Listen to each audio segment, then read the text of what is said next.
बोलो सतगुरुदेव की जय। बंदी छोड़ कबीर परमेश्वर जी की जय। बंदी छोड़ गरीबदास जी महाराज जी की जय। स्वामी रामदेवानंद जी गुरु महाराज जी की जय।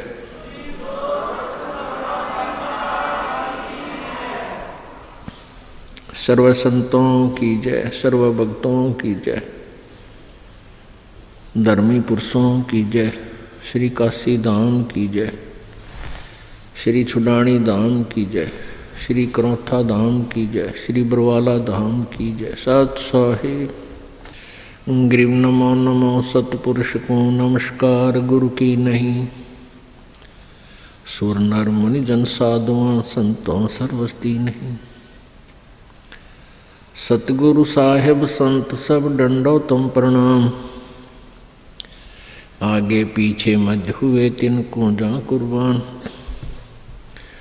नराकार निर्विषम काल जाल वैभंजनम निर्लेपम निज निर्गुणम अकल अनुबेशुंदनम। सोहम सुरति समाप्तम सकल समाना निरतलय। उज्ज्वल हीरंबर हरदमम बेपरवा अथाह वार पार नहीं मध्यतम।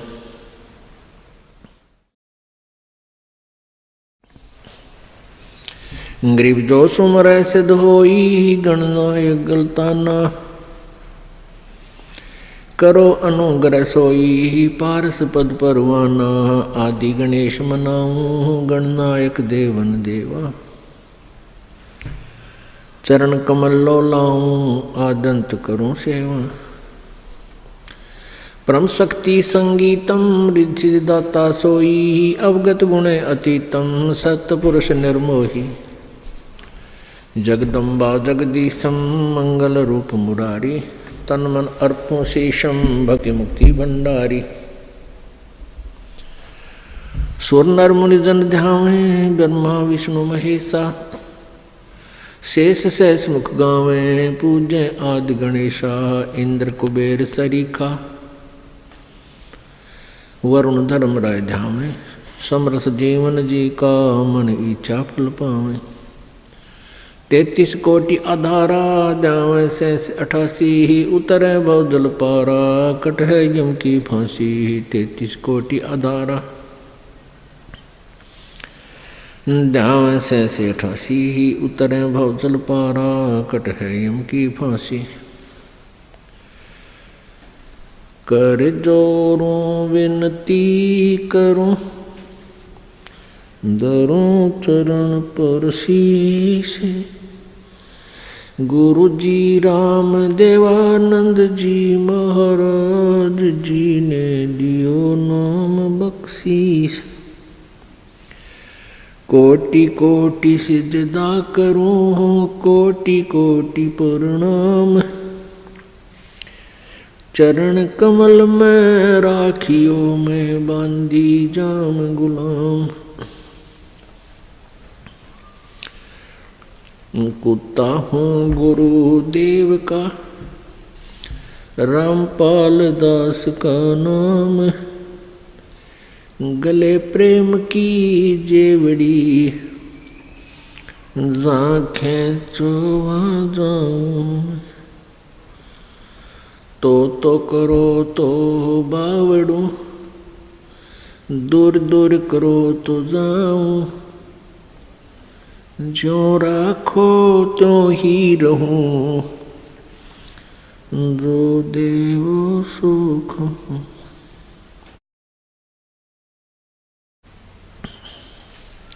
जय इब कै सतगुरु मिले। सब दुख आँखों रोए। चरणों ऊपर शीस धरूं कहूँ जो कहनी हो। कबीर गुरु जी मिलेंगे पूछेंगे कुशलात। आदि अंत की सब कहूँ अपने दिल की बात। गुरु जी तुम ना भूलियो चाहे लाख लोग मिल जाहीं। हमसे तुमको बहुत है तुमसे हमको नहीं। कबीर तुमरे विसारे क्या बने, मैं किसकी शरण में जाऊं। शिव ब्रंच मुनि नारदा तिनके हृदय न समाऊं। अवगुण किए तो बहुत किए, करत न मनी हारे। बावे बंदा बख्श दियो, बावे गर्दन उतार। अवगुण मेरे बाप जी, बख्शो गरीब नवाज। जो मैं पूत कपूत हूँ, बहुर पिता को लाज।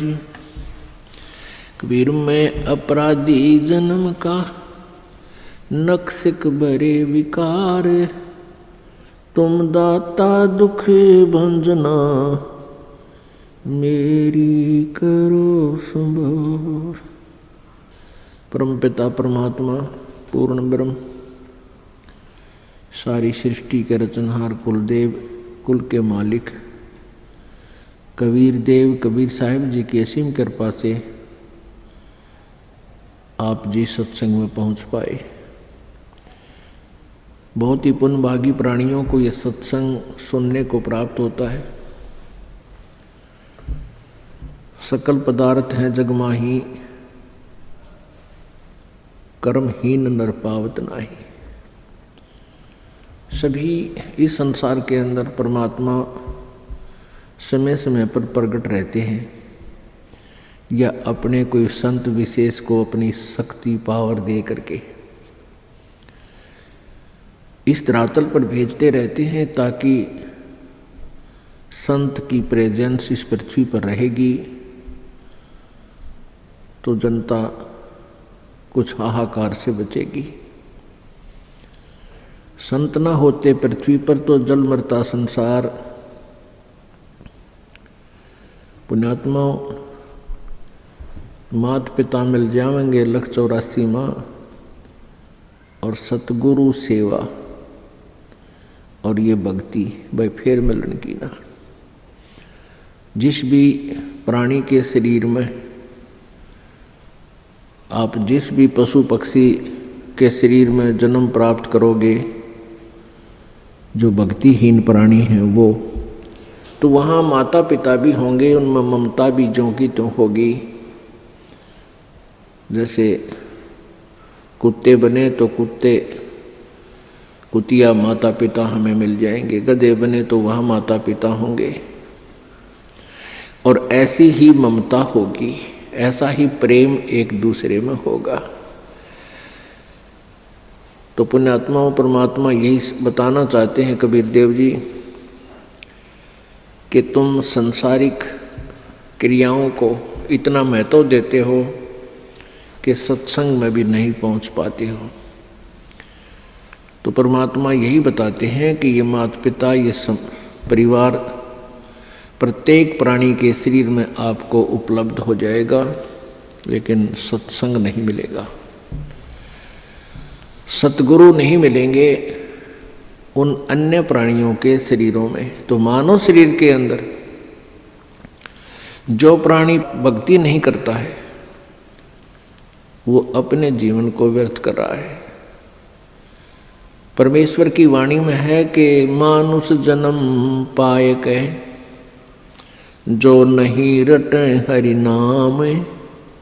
जैसे कुआ जल बिना, बनवाया क्या काम। अपने आत्माओं, परमात्मा हमें बार बार आकर के यही समझाना चाहते हैं कि तुम मनुष्य जीवन प्राप्त करके इसमें प्राप्त सुविधाओं को प्राप्त करके आप भूल जाते हो परमात्मा को, क्योंकि ये जो भी पुण्य, आपके पुण्य से ही आपको मानव शरीर प्राप्त है, और आप ही की मलाई है पिछले जन्म की, पुण्य संस्कार हैं, उनको आप बर्बाद कर रहे हो। बहुत ही पुण्यकर्मी प्राणी को परमात्मा मानव शरीर देता है, उससे भी पुण्यकर्मी प्राणी मानव शरीर पाकर भी जो अत्यधिक पुण्यकर्मी प्राणी है उसको सत्संग मिलता है। तो मानव शरीर प्राप्त करके जो भक्ति नहीं करते हैं प्राणी, परमात्मा बताते हैं कबीर थोड़ा जीवना, कबीर थोड़ा जीवना ये मंडे बहुत मंडाने, सभी उबा पंथ सिर ये राव रंग सुल्तान। कबीर एक दिन ऐसा होएगा सबसे पड़े बिछो, राजा राणा राव रंग भाई सावधान क्यों न हो। उजड़ खेड़े ठेकरी ये गड़गड़ गए कुमारे, रावण जैसे चले गए वो लंका के सरदार। अब परमात्मा हमें याद दिलाते हैं कि तुम इस छोटे मोटे कोई व्यवसाय में को या कोई कोठी कार फैक्ट्री को प्राप्त करके परमात्मा से दूर हो जाते हो, उसके लिए बताते हैं कि कबीर जीना थोड़ा, बहुत ही कम समय है ये, और आपके जो इरादे हैं वो बहुत लंबे चौड़े, आपकी कल्पनाएं बहुत लंबी चौड़ी, ये कर दूंगा वो कर दूंगा, और एक पल का भरोसा नहीं, कब यहाँ से शरीर छूट जाए, जीव चला जाए। कबीर थोड़ा जीवना ये मंडे बहुत मंडाने, दूर तक के पता नहीं क्या क्या सोच बना रखी है, कल्पना कर रखी है, ये कर दूंगा वो कर दूंगा। और कहते हैं सभी चल रहे हैं यहाँ से, सभी का एक दिन प्रतिदिन कम हो रहा है। हम कितने नशे में हैं। कबीर ये माया अटपटी, कबीर ये माया अटपटी, सब घट आण अड़ी, किस किस को समझाऊं या कुएं भांग पड़ी।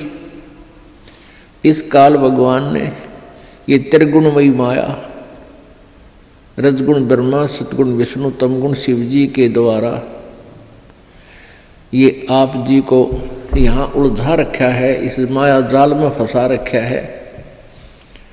ब्रह्मा जी के रजोगुण माया के आधार से आप जी संतानों उत्पत्ति करते हो, यहाँ के ठाठ बाट की चाह करते हो, और विष्णु जी के सतोगुण की माया के प्रभाव से आप जी यहाँ एक दूसरे में ममता मोह के माध्यम से जुड़े हुए हो, जकड़े हुए हो। तो पर आप जी के हमारे ऊपर इतना जबरदस्त दबाव है कि हमें कुछ भी दूर तक का सूझता नहीं, हमें होश नहीं है। इस त्रिगुणमयी माया की भांग का नशा हमारे ऊपर इतना प्रभावित है कि हमें अपनी मौत दिखाई नहीं देती। परमात्मा याद दिलाते हैं जैसे कोली रेजा बुने और बुनते आवे ओड़े, ऐसे लेखा तेरे जीवन का कुछ दौड़ सके तो दौड़े। जिस प्रकार पहले, आजकल तो फैक्ट्रियां बन गई, ये मशीन ऐसी आ गई जो कपड़े फटाफट बुन देती हैं।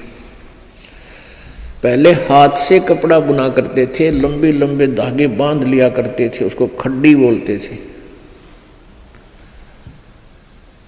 और पतला सा धागा होता है, उस धागे को उन धागों में से हाथ से निकाला करते थे, एक मैनुअली हैंडल करके एक हाथ से ऐसे एक नली सी होती थी, उसके अंदर से निकाल देते, एक एक धागा ऊपर नीचे करके, फिर दूसरा धागा ऐसे लाते थे, फिर ऐसे लाते थे, फिर ऐसे लाते थे, और इतने पतला धागा होता है और इतना लंबा उसका थान बोलते थे। एक बहुत लंबा थान लगभग 50-60 फुट का वो तैयार हो जाता है। यानी उस पतले से धागे से बार बार ऐसे चलने से वो अंत आ जाता है, वो कथान इतना लंबा पूरा हो जाता है, उसका एंड हो जाता है। इसी प्रकार आप जी का जो जीवन है, ये प्रतिदिन एक धागा आपका इसमें प्रवेश हो रहा है, और एक दिन वो भी आएगा जिस दिन आपके जीवन का उत्थान कंप्लीट होगा। कहते हैं हम प्रतिदिन एक कदम अपने मौत रूपी अजगर की तरफ बढ़ रहे हैं, और वो हमें खाएगा और हमें डर नहीं। तो ऐसी हालत नशे वाले प्राणी की होती है, वो चाहे शेर के जा चिपके और वो सांप भी पकड़ ले, क्योंकि उसमें नशा है, उसको पता ही नहीं तू कर क्या रहा। तो इस नशे को कैसे हटाया जाएगा? ये सत्संग रूपी एंटीबायोटिक कैप्सूल खा के, फिर इनसे आपका जो त्रिगुणमयी माया के द्वारा प्रभाव आपके ऊपर हुआ है वो खत्म हो जाएगा, वो नाम मात्र सा रह जाएगा, और धीरे धीरे आप अपने भविष्य की चिंता करने लगोगे। मौत बिसारी बावले अचरज किया कोने, तन माटी में मिल जाएगा जो आटे में लौने। परमात्मा कहते हैं तो मौत भूल गया, तने कितना बड़ा आश्चर्य कर रखा है। एक बार यक्ष ने युधिष्ठिर जी से प्रश्न किया था कि इस संसार में सबसे बड़ा आश्चर्य क्या है? युधिष्ठिर जी ने उत्तर दिया था कि सबसे बड़ा आश्चर्य ये है कि प्रतिदिन हम अन्य व्यक्तियों को मरते हुए देखते हैं और अपने नंबर की चिंता कती नहीं। यहाँ भगवान बंदी छोड़ कबीर साहिब जी कहते हैं कि मौत बेसारी बावड़े तन अचरज किया कौन, और ये तन माटी में मिल जाएगा जो आटे में लौन। आपका कितना सुंदर शरीर, जिसके लिए आप इस मानव शरीर को स्वस्थ रखने के लिए, इसके प्रोटेक्शन के लिए, इसको जीवित रखने के लिए हम सारा जीवन लगा देते हैं। यदि कोई व्यक्ति भयंकर रोग से ग्रस्त हो जाता है और उसके इलाज पर लाख 2 लाख 3 रुपये लगने हों तो वो पैसे भी लगा देगा। अपनी कोई ज़मीन जायदाद भी बेचनी है उसको भी बेच देगा, क्योंकि ये इतना प्रिय है।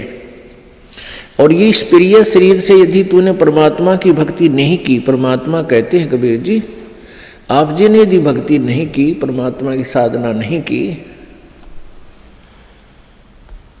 तो आप जी का ये शरीर, इसका नाम और निशान नहीं मिलेगा। ये ऐसे मिल जाएगा पृथ्वी में जैसे आटे में नमक, दृष्टिगोचर नहीं होता। एक दिन ऐसा होएगा सबसे पड़े बिछो, राजा नैना रंक सब सावधान क्यों न हो। एक दिन ऐसा होगा आप जी को यहाँ सबको छोड़कर जाना पड़ेगा। ना आपका बेटा साथ चले, ना बेटी साथ चले, ना कार साथ चले, ना कोठी साथ चले। एक दिन ऐसा होगा सबसे पड़े बिछो। इसलिए परमात्मा कहते हैं राजा राणा रंग सब सावधान क्यों ना हो, यानी सावधान हो, सतर्क हो, डरो परमात्मा से और उस मौत से आने वाले उस दिन को याद रखो। फिर बुराई नहीं कर सकते आप पाप नहीं कर सकते, आप भगवान की भक्ति को नागा नहीं कर सकते जब आपको मौत याद रहेगी। हमने सबसे पहले उसी वस्तु को भूला जो सदा याद रखनी चाहिए थी। कौन कौन सी? एक तो परमात्मा और दूसरे मृत्यु। उजड़ खेड़े ठीकरी ये गड़गड़ गए कुमारे, वो रावण श्रीखे चले गए वही लंका के सरदार। आप देखते हो जगह जगह कोई नगर उजड़ गया, उसको खेड़ा बोलते हैं। जो कोई गांव कहते हैं, गांव खराब गर्क हो गया था तो वहाँ छोटी छोटी ईंटें, बर्तन फूटे हुए मिट्टी के, उनके ठीकरे वो नजर आते हैं। तो परमात्मा याद दिलाते हैं कि ये उजड़ खेड़े ठीकरी, और वह भी आपकी तरह ठाठ से रहा करते थे, भगवान भूल गए थे। और गड़गड़ गए कुम्हार, रावण जैसे चले गए वो लंका के सरदार, आपकी तो औकात क्या है। ऊंचा दिखे धौलहरा ये मंडी चिति पोले, एक हरि के नाम बिना ये जम्मा रहेगा रोल। कहते हैं आप जी को ये काल आपकी रोल मार रहा है। रोल मारना आपको मूर्ख बना रहा है। अब बहुत बड़ा आलीशान कोठी बना ली, उसका खूब संगे मरमर ला दिया, उसके बढ़िया बढ़िया पत्थर लगा दिए, और इसने देख देख कर तू भगवान को भूल गया। ऊंचा दिखे धौलरा और मंडी चिति पोले,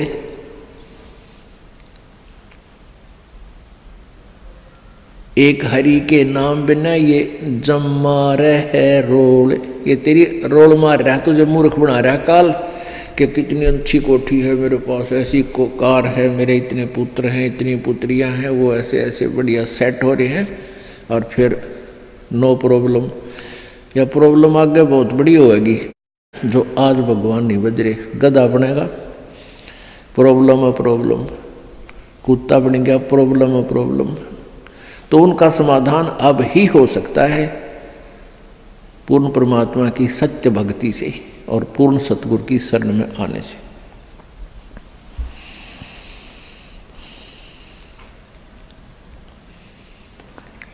कबीरा देवल ढह पड़ा ये ईंट वही संघार,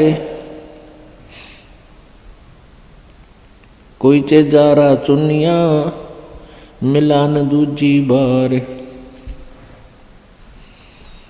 कहा चुनावे मैडिया ये चुना मटी लाए, मौत चुनेगी पापड़ी तने दौड़ कलेगी आए। परमात्मा कहते हैं, भगवान कबीर जी कहते हैं कि भक्ति के बिना आपके ये लंबी लंबी कोठियां बनाने लग रहा है, और यह मौत पापड़ी तने एकदम झपट्टा मार के ले जाएगी, और ये कोठी तेरी यही रह जाएगी। रोहतक के अंदर एक व्यक्ति सेठ, उसने काफ़ी स्थान बहुत अच्छी जगह पर परचेज किया। वो पुरानी दुकान सी थी, उन सबको फोड़ फाड़ कर बहुत बढ़िया एक बहुत लंबा चौड़ा बनाने लग गया। वहाँ पर मार्केट बना रहा था, और उसको ये था कि इसमें लाखों रुपए महीने की इनकम होगी।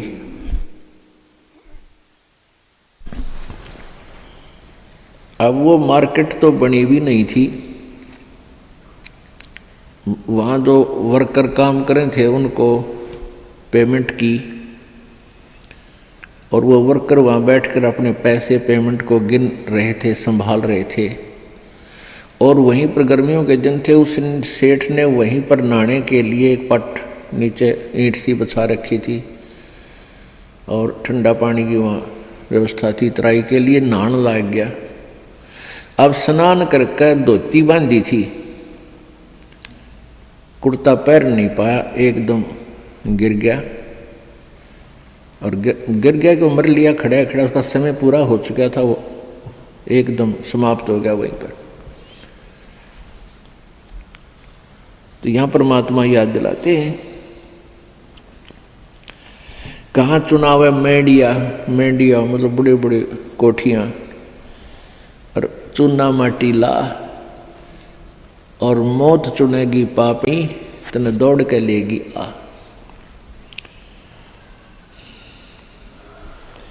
कहा चुनाव है मैडिया ये लंबी भीत उसार, घर तो 3.5 हाथ भाई घना तो 4.25। परमात्मा कहते हैं कि क्यों लंबी लंबी कोठियाँ, एक कोठी में 6 कमरे, फिर डबल सटोरी, फिर ट्रिपल सटोरी। परमात्मा कहते हैं तूने एक ही चारपाई पर सोना है, और वह एक कमरे की एक कोण में डलेगी, बाकी का सारा तेरा बनाया हुआ वो मकड़ी वाला जाल खाली पड़ा रहेगा। तो परमात्मा कहते हैं गरता 3.5 हाथ और घना तो 4.25। एक व्यक्ति का अपना शरीर का जो डायमेंशन है, अपने हाथ के 3.5 हाथ, 3.5 हाथ, कोई चाहे छोटा है चाहे बड़ा, अपने हाथ नाप के देख लियो, उसका लंबाई 3.5 हाथ की होती है और एक हाथ का ऐसे पूरा विस्तार होता है।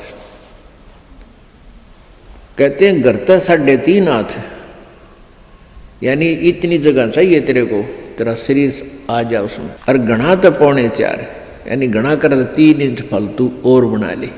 कहने का भाव यो है कि मिनिमम प्रत्येक चीज को मिनिमाइज कर दो और फिर देख सुख परमात्मा का, आनंद देख मालिक का।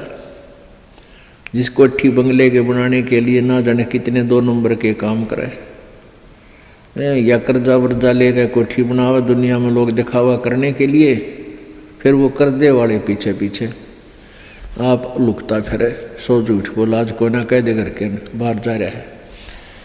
वो दिन की चैन रात की नींद दोनों गई। तो इस प्रकार हमने समाज लोग को नहीं देखना है, हमने अपने मालिक के ज्ञान को ही आधार बना के अपना जीवन सुचारू करना है। कबीर 5 तत्व का पूतला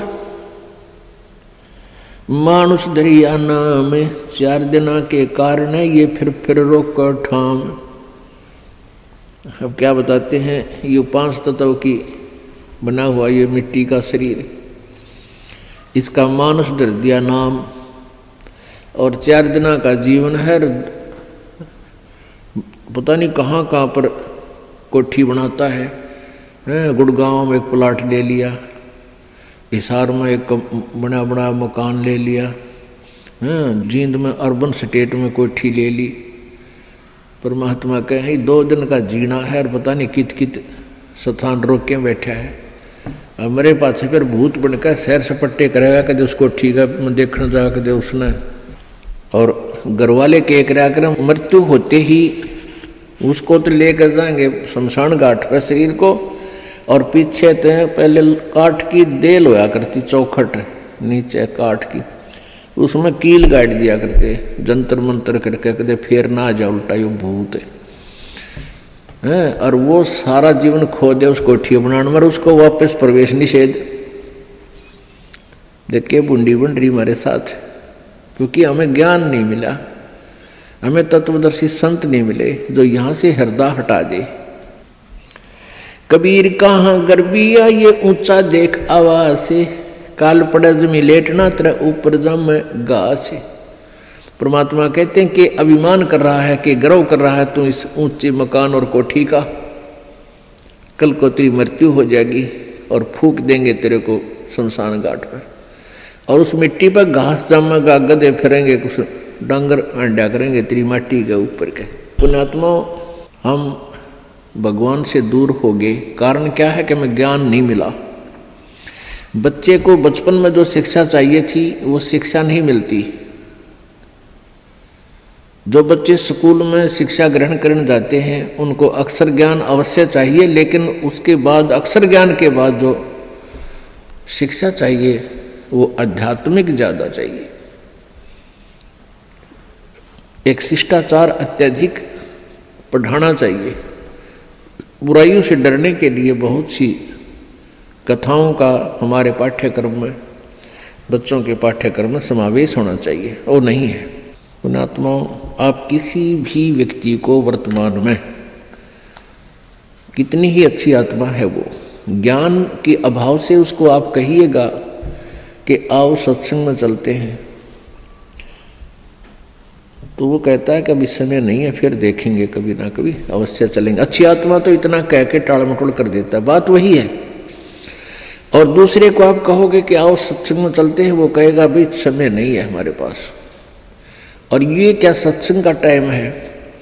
ये सत्संग की उम्र थोड़ी है, सत्संग तो बुढ़ापे में सुनाएंगे फिर भक्ति करेंगे, ये कोई भक्ति का समय थोड़ा। पुण्यात्मा, ये अटकल अपनी आप लगाई हुई है, परमात्मा का विधान ऐसा नहीं है।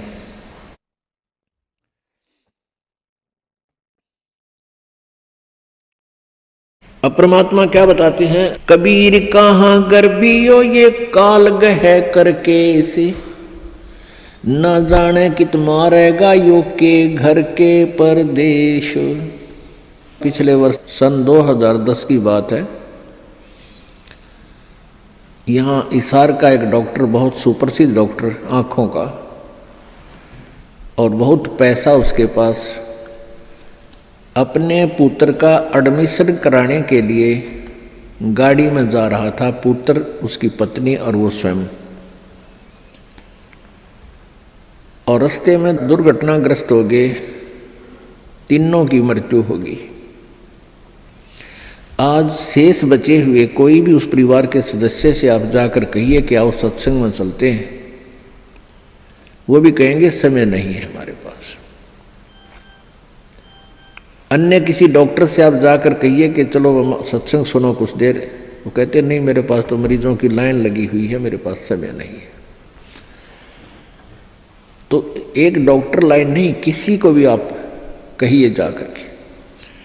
पुण्यात्माओं, इसका कारण क्या है कि हमें अध्यात्म ज्ञान बिल्कुल नहीं, आध्यात्मिक ज्ञान के बिना हमें डर नहीं हो सकता, चिंता नहीं बनती, और जब तक हमें परमेश्वर की महिमा का ज्ञान नहीं होगा तो हमें रुचि नहीं बनती।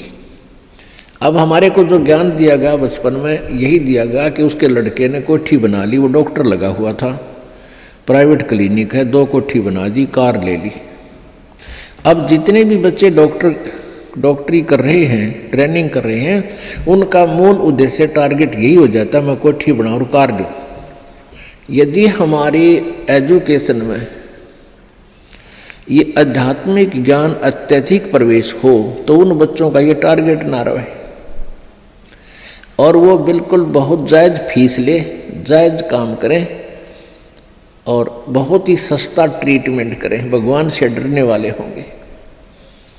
अब तो रोगी मर गया, ट्रीटमेंट के अंतर्गत अपना हिसाब बना कर देंगे, हमारा पूरा हिसाब दे जा,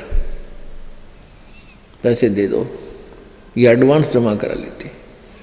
बात ये नहीं है कि पैसे ना लो, पैसे तो उनके लगे हैं, देने भी चाहिए, लेने भी चाहिए, लेकिन 1 के 20 नहीं लेने चाहिए, 1 के 100 नहीं लेने चाहिए, और वो 1 रुपये की चार्ज के 100 लेते हैं।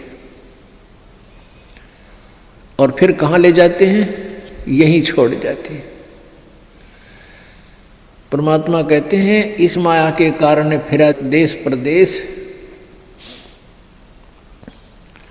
अभी पीछे समाचार पत्र में आया हुआ था, हरियाणा अंबाला का रहने वाला एक लड़का इटली गया हुआ था, वहाँ से वापस आया, क्योंकि वहाँ यहाँ की बजाय, हिंदुस्तान की बजाय वहाँ अधिक पे मिलती है, तनख्वाह मिलती है, रोजगार के लिए वहाँ गए, अच्छा पैसा लेकर आते हैं वहाँ से। तो फिर वो अपने परिवार को लेकर के गाड़ी में, उसका अपना परिवार 3 सदस्य, एक पुत्र 2 हुए, और एक भाई की पत्नी और उस भाई का बच्चा, वो 5 जावे थे पीर पूजन, पीर की पूजा करने। और उस पेपर में लिखा, समाचार पत्र में लिखा हुआ था कि वो एकदम इतनी ऊंचाई से गुजर रहे थे कि वहाँ से गाड़ी पलट गई और 50 फुट नीचे तालाब में गिर गई, वो 5 मर गए। पुण्यात्माओं, हम भूल जाते हैं कि ये घटना उसके साथ घटेगी, हमारे साथ नहीं घटेगी। हमारे साथ ऐसी नहीं घटेगी तो कोई और तरह की घट जाएगी, यानी काल ने तो हमारे को यहाँ से जो उसने समय निर्धारित किया उसी दिन उठा लेना है। एक भक्त बता रहा था कि मेरे मामा के 5 लड़कियां और मेरी मामी भात न्योतन जावे थी, 3 लड़कियों की शादी इकट्ठी। भात न्योत का वापस आवा थी, रोहतक के बस स्टैंड पर खड़ी थी अब जिसकी 3 बेटियों की शादी है उसको किस प्रकार की चिंताएं कहाँ कहाँ से विचार व्यक्त कर सोचती रहती है। बस स्टैंड पर खड़ी थी बस की इंतज़ार में, और एक बस बैक होकर अपने स्थान पर लगी थी, वह थोड़ी सी टेढ़ी होगी। पीछे एक पोल खड़े थे, पुराने बस स्टैंड की बात है। पोल उस खंबे बीच और बस बीच आ गई एकदम। उसने उसको जानने को नहीं तू कहाँ खड़ी है, गाड़ी आन लग रही है तेरे बैक में, आगे। आध घंटे में वही तड़प कर मर गई। पुण्य आत्माओं कहते हैं और बात तेरा काम नहीं आवे संतों शरण लाग रे, और केसो व गफलत में बंदे जाग जाग न जागे। इस तन सराय में जीव मुसाफिर करता रहे दिमाग रे, इस तन रूपी शरीर में, तन रूपी सराय में ये प्राणी ना जाने के सोच उठाए रहता है, ध्यान रखता और तरह की बातों में विचार रखता है। और रात बसेरा कर ले डेरा तू चले सवेरा त्याग रे। हमारा जो शरीर है, अब इस सराय रूपी शरीर में हम सारी एक रात काटने के लिए विराजमान हैं, और सवेरा उस समय होगा जब आपकी मृत्यु हो जाएगी, फिर सुबह हो जाएगी, फिर चलो चलो होगा यहाँ से। तो इस पूरे जीवन को एक रात्रि बताया है और मृत्यु को आपकी सवेरा बताया है। इन सब बातों को याद करके आप जी ने परमात्मा में रुचि बढ़ानी है। कबीर परमेश्वर जी यही बताने के लिए आए थे, और इस सच्चाई से परिचित होकर ही हम भगवान से डरेंगे और भक्ति करेंगे, बुराइयों से भी बचेंगे।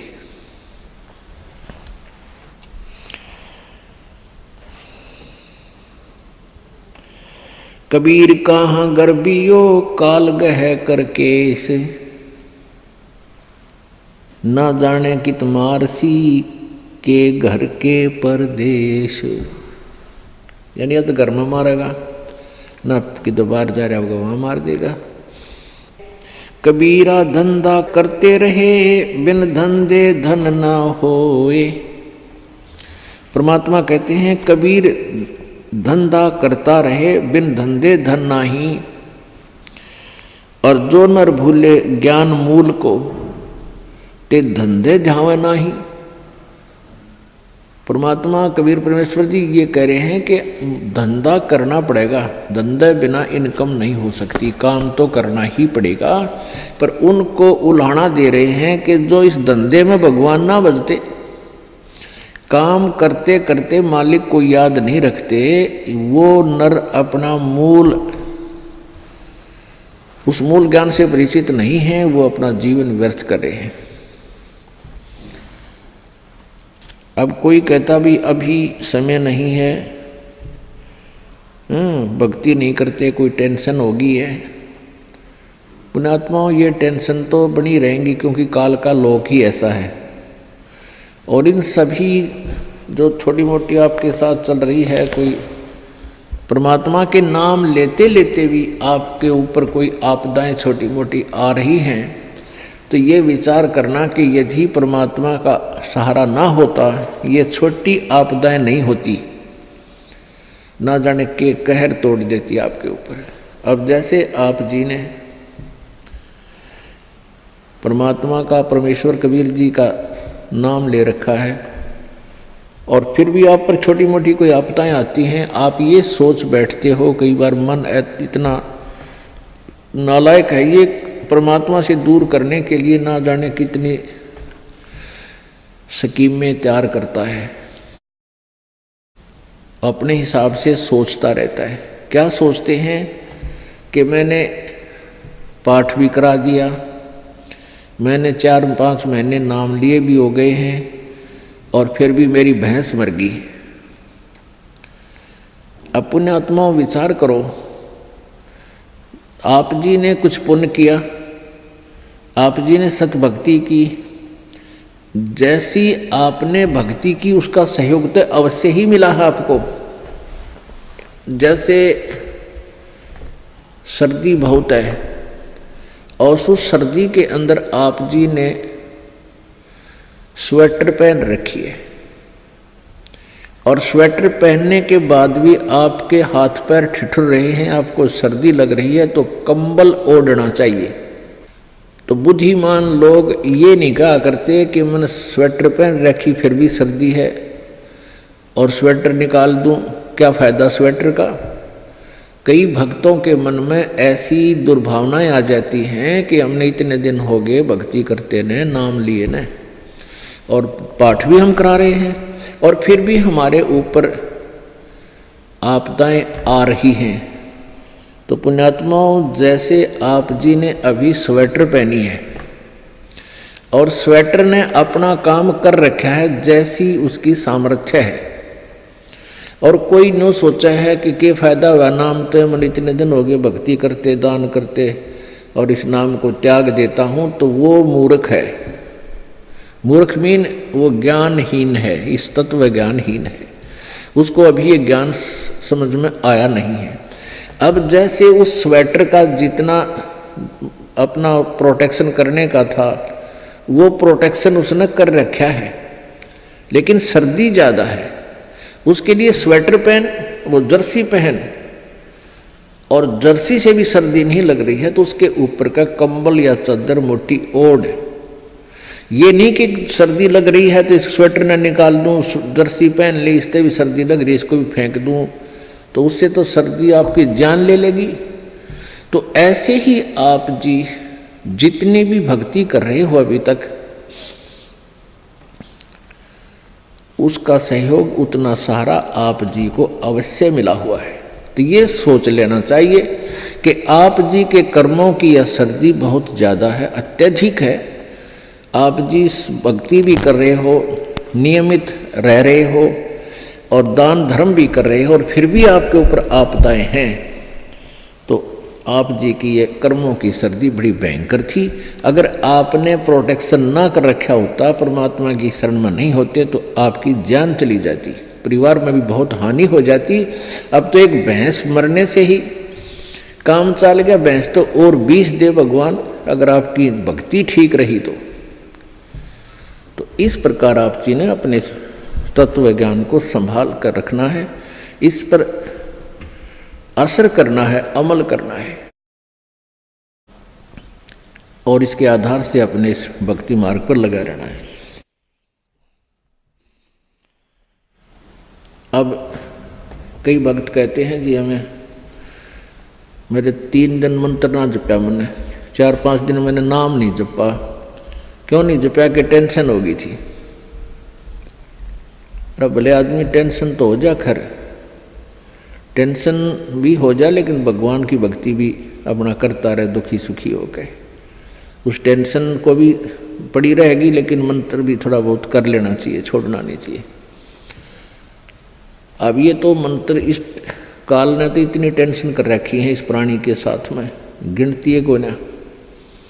घर में को वासनी हो जाए तो टेंशन, और छोटे मोटे व्यवसाय में 100 घाटे बाधे हों उसमें टेंशन, पता नहीं कितने प्रकार की समस्याएं हमारे जान में डाल रखी हैं काल ने। काल का ये उद्देश्य है कि ये भक्ति ना करें। जब इनको मनुष्य शरीर प्राप्त हो तब तो इनमें इतनी टेंशन भर दी या विकार भर दिए, कोई घुट्टी लावे, कोई जुआ खेले, कोई दारू पीवे, बीड़ी पीवे, सिगरेट पीवे, कोई 2 नंबर के काम में, कोई कोठी बनाने के काम में, यानी को इनको सबको ऐसा व्यस्त कर रखा है कि फुर्सत को ना। और फिर अब ये है भक्ति का समय आ गया, अब ये भक्ति युग आ गया, भक्ति का काल आ गया, समय भक्ति काल, बिचली पीढ़ी आएगी। और इसमें काल ने कति पूरा हंगा ला दिया। ऐसे ये टेक्निकल जो ना ऐसे बना दिए इलेक्ट्रॉनिक इंस्ट्रूमेंट, जैसे mobile phone, TV, satellite, internet, कि ये जीव जब भी आँख खुले रात में या तो मोबाइल में बकवास देख ले, या सामने टीवी रिमोट से ऑन, उठ कर भी ना जाना, रजाई में पड़ा पड़ा ऑन कर ले, उसमें नाचने गाने बकवास सुनने, यानी भक्ति से कोसों दूर रहे ये प्राणी। अब इसने कितना कुछ, अभी 20-30 वर्ष से आप देख रहे हो कितना कुछ साइंस ने तरक्की कर दी, या काल गिवन है, इस काल ने दे रखी है। और परमात्मा ने भी ये समय इसीलिए चुना था कि अब ये जो साइंस के इंस्ट्रूमेंट हैं ये हमारा काम आएंगे। एक जगह बैठे और लाखों करोड़ों जगह टीवी में परमात्मा की महिमा को घर बैठे सुन सका करोगे। हम इनमें बकवाद क्यों देखेंगे, हम भगवान देखेंगे, परमात्मा की चर्चा सुना करेंगे, तो हम इसका सदुपयोग करेंगे। तो पुण्यात्माओं, ये परमेश्वर कहते हैं जिन हर जैसा सुमरिया अर्ता को तैसा लाभ, ओसा प्यास न भाग ही जब लग दसैनी आब। जिन्होंने जैसी भी भगवान की भक्ति की है उनको उतना ही लाभ अवश्य मिलेगा। और ओस पीने से प्यास नहीं बुझती, ओस चाटने से प्यास नहीं बुझती। प्यास बुझेगी गट गट गिलास पीने पानी के गिलास पीवा जब प्यास बुझेगी। तो हम पहले क्या करते थे, दान धर्म कितना करते थे, 2 रुपये चढ़ा दिए को 5 मुश्किल थे, 10 चढ़ा दिए तो बड़े खुश होया करते थे। या 100 रुपये का प्रसाद बांट दिया हनुमान जी के मंगलवार ने, तो ये हमारी पूजाएं थी। तो ये तो हम ओस चाट रहे थे। और अब आप देख रहे हो पाठ के पाठ करवाए जा रहे हैं, भगवान के हवन के लिए जोत के पैसे, जोत का घी दान किया जा रहा है। ये गिलास के गिलास पिए जा रहे हैं और इनसे प्यास बुझेगी। कोई पाठ करवा रहा है, कोई वैसे गुप्त दान खूब वैसे दान दे रहे हैं, तो ये गिलास के गिलास पानी के पिए जा रहे हैं, इनसे प्यास बुझेगी, इनसे आपको पूर्ण लाभ होगा। और सतभक्ति मंत्र करेंगे, आजीवन मर्यादा बढ़ेगी। अब ये टेंशन तो काल ने या पैदा कर रखी है कि वो भक्ति ना कर सके, लेकिन इन टेंशनों में ही आपने भक्ति करनी पड़ेगी। चाहे रो के करो, चाहे खुश होकर कर लो, दुखी होकर कर लो। मान लीजिए कोई घर का सदस्य उपदेशी नहीं था, उसकी मृत्यु होगी, दुख तो बहुत आता है, क्योंकि हमारा एक हमारे अंदर एक ऐसी व्यवस्था बन गई, हम रह नहीं सकते, रोना भी पड़ेगा, भाई खूब बुरा हाल विलाप भी करेंगे। लेकिन फिर भगवान भी फिर याद रखे, परमात्मा ये क्या ले गए इतने दिन, उन बातों ने ध्यान रखे कि ये क्या लेके गया। अगर हम ये भक्ति कर रहा होता, परमात्मा इसको जीवन दान भी देता, इसकी आयु भी बढ़ा देता यदि सत भक्ति करता था। और ये लेके क्या गया, सारा जीवन बर्बाद कर गया। तो इस प्रकार इन सब विचारों को ध्यान में रख के, सब बातों को विचार करके और भजन जरूर करें। चाहे वो याद तो बहुत आते हैं, मृत्यु को प्राप्त हो जाते हैं जो साथी परिवारजन, लेकिन भगवान भी रो रो के मालिक ने भी याद रखे, मतलब भूला नहीं भगवान को। और भी कई प्रकार की टेंशन हो जाती है, किसी प्रकार की कई चिंताएं होती हैं, लेकिन चिंताएं तो हैं, चिंता भी नाम से ही समाप्त होंगी और परमात्मा की भक्ति तक करनी पड़ेगी, इन चिंताओं में करनी पड़ेगी। एक समय एक दरोगा जी जून के महीने में यानी गर्मी के मौसम में घोड़ी पर सवार होकर जा रहा था किसी दूसरे गांव में। रास्ते में किसान ने रहट जोड़ रखा था, रहट हरहट। वो रहट क्या होता था कि उसमें एक पुली होती थी लोहे की, उस पुली के ऊपर के ऐसे एक चैन डाल दी जाती थी और उसको कोल्लू की तरह, एक कोल्लू आपने देखे हाथ के बैलों वाले कोल्लू, उस तरह कोल्लू की तरह बहल से चलाया जाता था और वो रहट का व्हील घूमता था वह पुड़ी, और उसके ऊपर चैन लगी होती थी। नीचे एक कुआं होता था, वो चैन इतनी लंबी होती थी कि कुएं के जल को छूती थी नीचे तक, और उसका बाल्टियां वेल्ड कर दी जाती थी चैन के ऊपर। और वो बैल से बैलों को चला जब घुमाया जाता था कोल्लू की तरह, तो वो व्हील घूमता था, वो पुड़ी घूमती थी, वह चैन साथ में घूमती थी, और नीचे से पानी आकर के खेतों में डलता था। और खाली बाल्टियां वापस चली जाती थी और भरी बाल्टियां चैन के साथ ऊपर आती थी, ऐसे चलती थी। तब वो पानी खेतों में सिंचाई के काम आता था। तो किसान की घोड़ी को प्यास लगी, किसान को भी प्यास लगी। उसने देखा कि सामने रहट चल रहा है और पानी पीवेंगे, घोड़ी को भी पिलाएंगे। अब जो ही उस घोड़ी को निकट लाया वो दरोगा यानी वो SHO,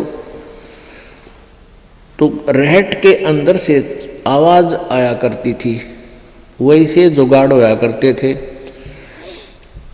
वो व्हील व्याल चढ़ा रखे थे, वो चर चूं करके वह काफी जोर की आवाज आती थी उससे। वह घोड़ी उस चरचू ने सुनकर, चींचू ने सुनकर, और वह फड़क गई, 1 किला दूर जाके डटी। दरोगा जी गुस्से में हो गए, करे किसान या चू चू बंद कर दे भाई, ची चू बंद कर दे, मेरी घोड़ी डर रही है, मैंने पानी पीना और पिलाना है। अब किसान ने वो बैल रोक दिए, जो बैल चल रहे थे, कोल्लू को सा फिरा रहे थे, उससे वो चलने से आवाज आ रही थी, पानी भी आ रहा था। तो किसान ने वह बैल रोक दिया, तो पानी आना, जल आना भी बंद हो गया और आगे जल सीधा खेत में जा रहा था। खेत में जल साथ साथ वह जमीन प्यासी थी, पी रही थी। जल घोड़ी के पीने योग्य एकत्रित नहीं रहा। घोड़ी निकट आई, जल था नहीं। दरोगा जी ने कहा कि एक किसान जल निकाल। उसने फिर बैल का डंडा मार दिया, बैल चला तो चूं ची चूं, फिर वही घोड़ी फिर भागी। वो किसान को उसने कहा, दरोगा ने गया चूं चूं बंद करवा, ची चू बंद कर। उसने फिर बैल रोक दिया, वो फिर घोड़ी लिया, पानी पाया नहीं। तब वो किसान बोला, दरोगा जी इस ची चू में पी गए तो पी गए ना, दोनों मरोगे तुम। तो ये ची चू में ही पीना पड़ेगा ये जल, राम नाम का भाई। जब राम नाम बंद कर दिया तो भक्ति गई, वह चू चू तो फिर फायदा क्या हुआ, वह टेंशन तो सहे से भक्ति और बर्बाद होगी। तो इस चींचू में पानी पीना पड़ेगा, जल पीना पड़ेगा भाई, हिम्मत रखो। और एक दिन परमात्मा ऐसी कृपा करेगा, या चींचू भी बंद हो जाएगी, क्योंकि परमात्मा के नाम से सब दुख दूर होते हैं। कबीर 5 पहर धन दे गया और 3 पहर रया सोए, 1 पैर हरि ना भजा फिर मुक्ति कहाँ से होए। 8 पहर 24 घंटे को 8 पहर में, पहले 8 पहर होती थी 24 घंटे की। अब परमात्मा कहते हैं तो 1 पैर में 3 घंटे हो गए। तो परमात्मा कबीर जी ये बताना चाहते हैं कि 3 पैर तन धंधा करया 15 घंटे,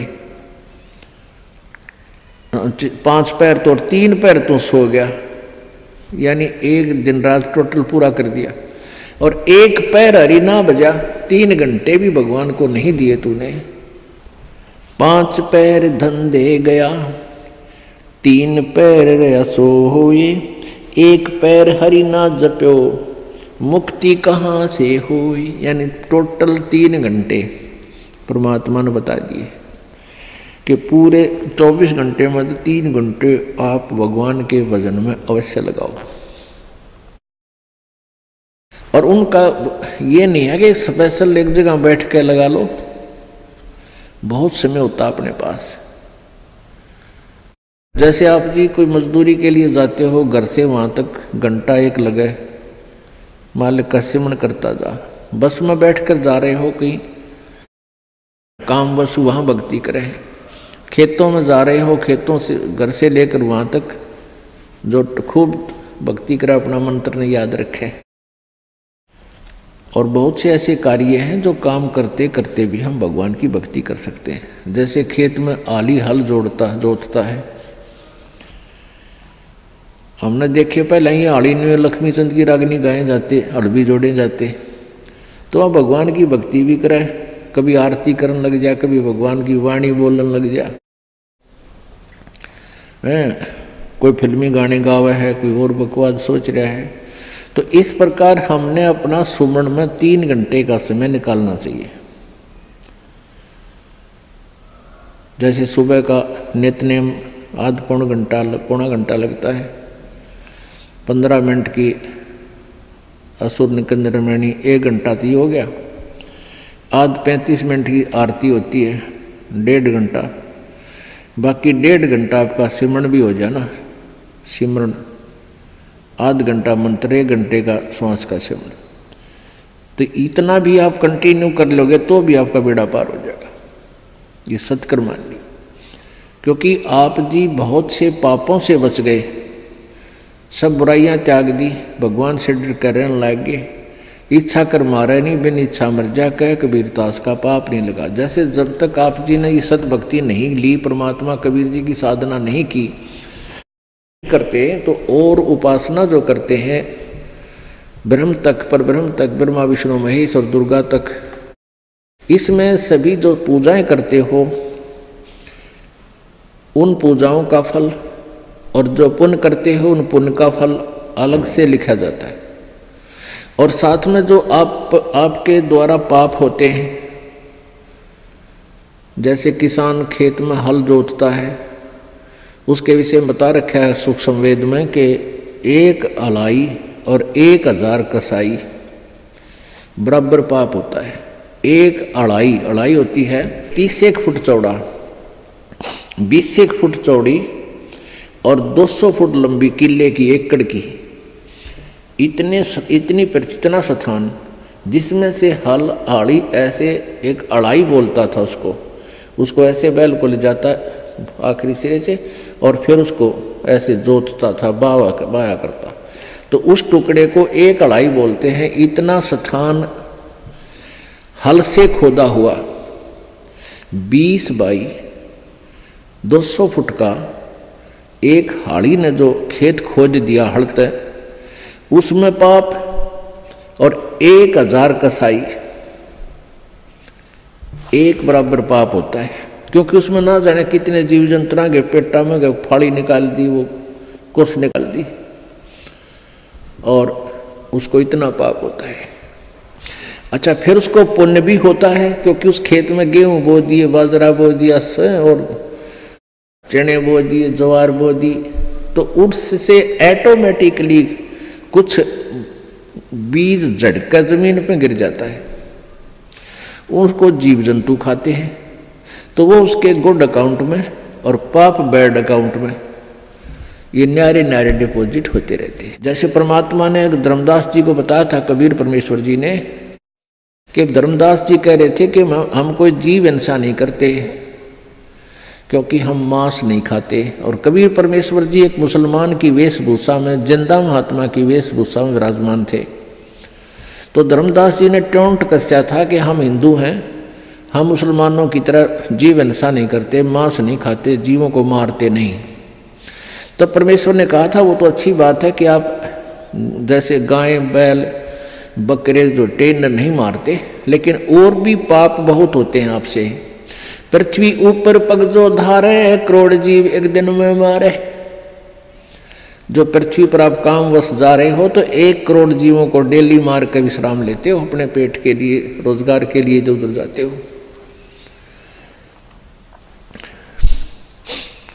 सत्तर ब्राह्मण की है हत्या, जो चौका तुम देव नित्या। जो चूल्हा लीप के प्रतिदिन चूल्हे के आसपास पहले गोबर से लीपया करते, गार से, ये इतना क्षेत्र में जो तुम लिपाई करते हो, तो इतना पाप है आपको 70 ब्राह्मण मार दियो। ब्राह्मण माने भक्त। वैसे तो किसी भी जीव हिंसा कर दें, किसी मनुष्य की हत्या कर दें तो महापाप है, लेकिन भक्त की हत्या करना और घोर पाप है।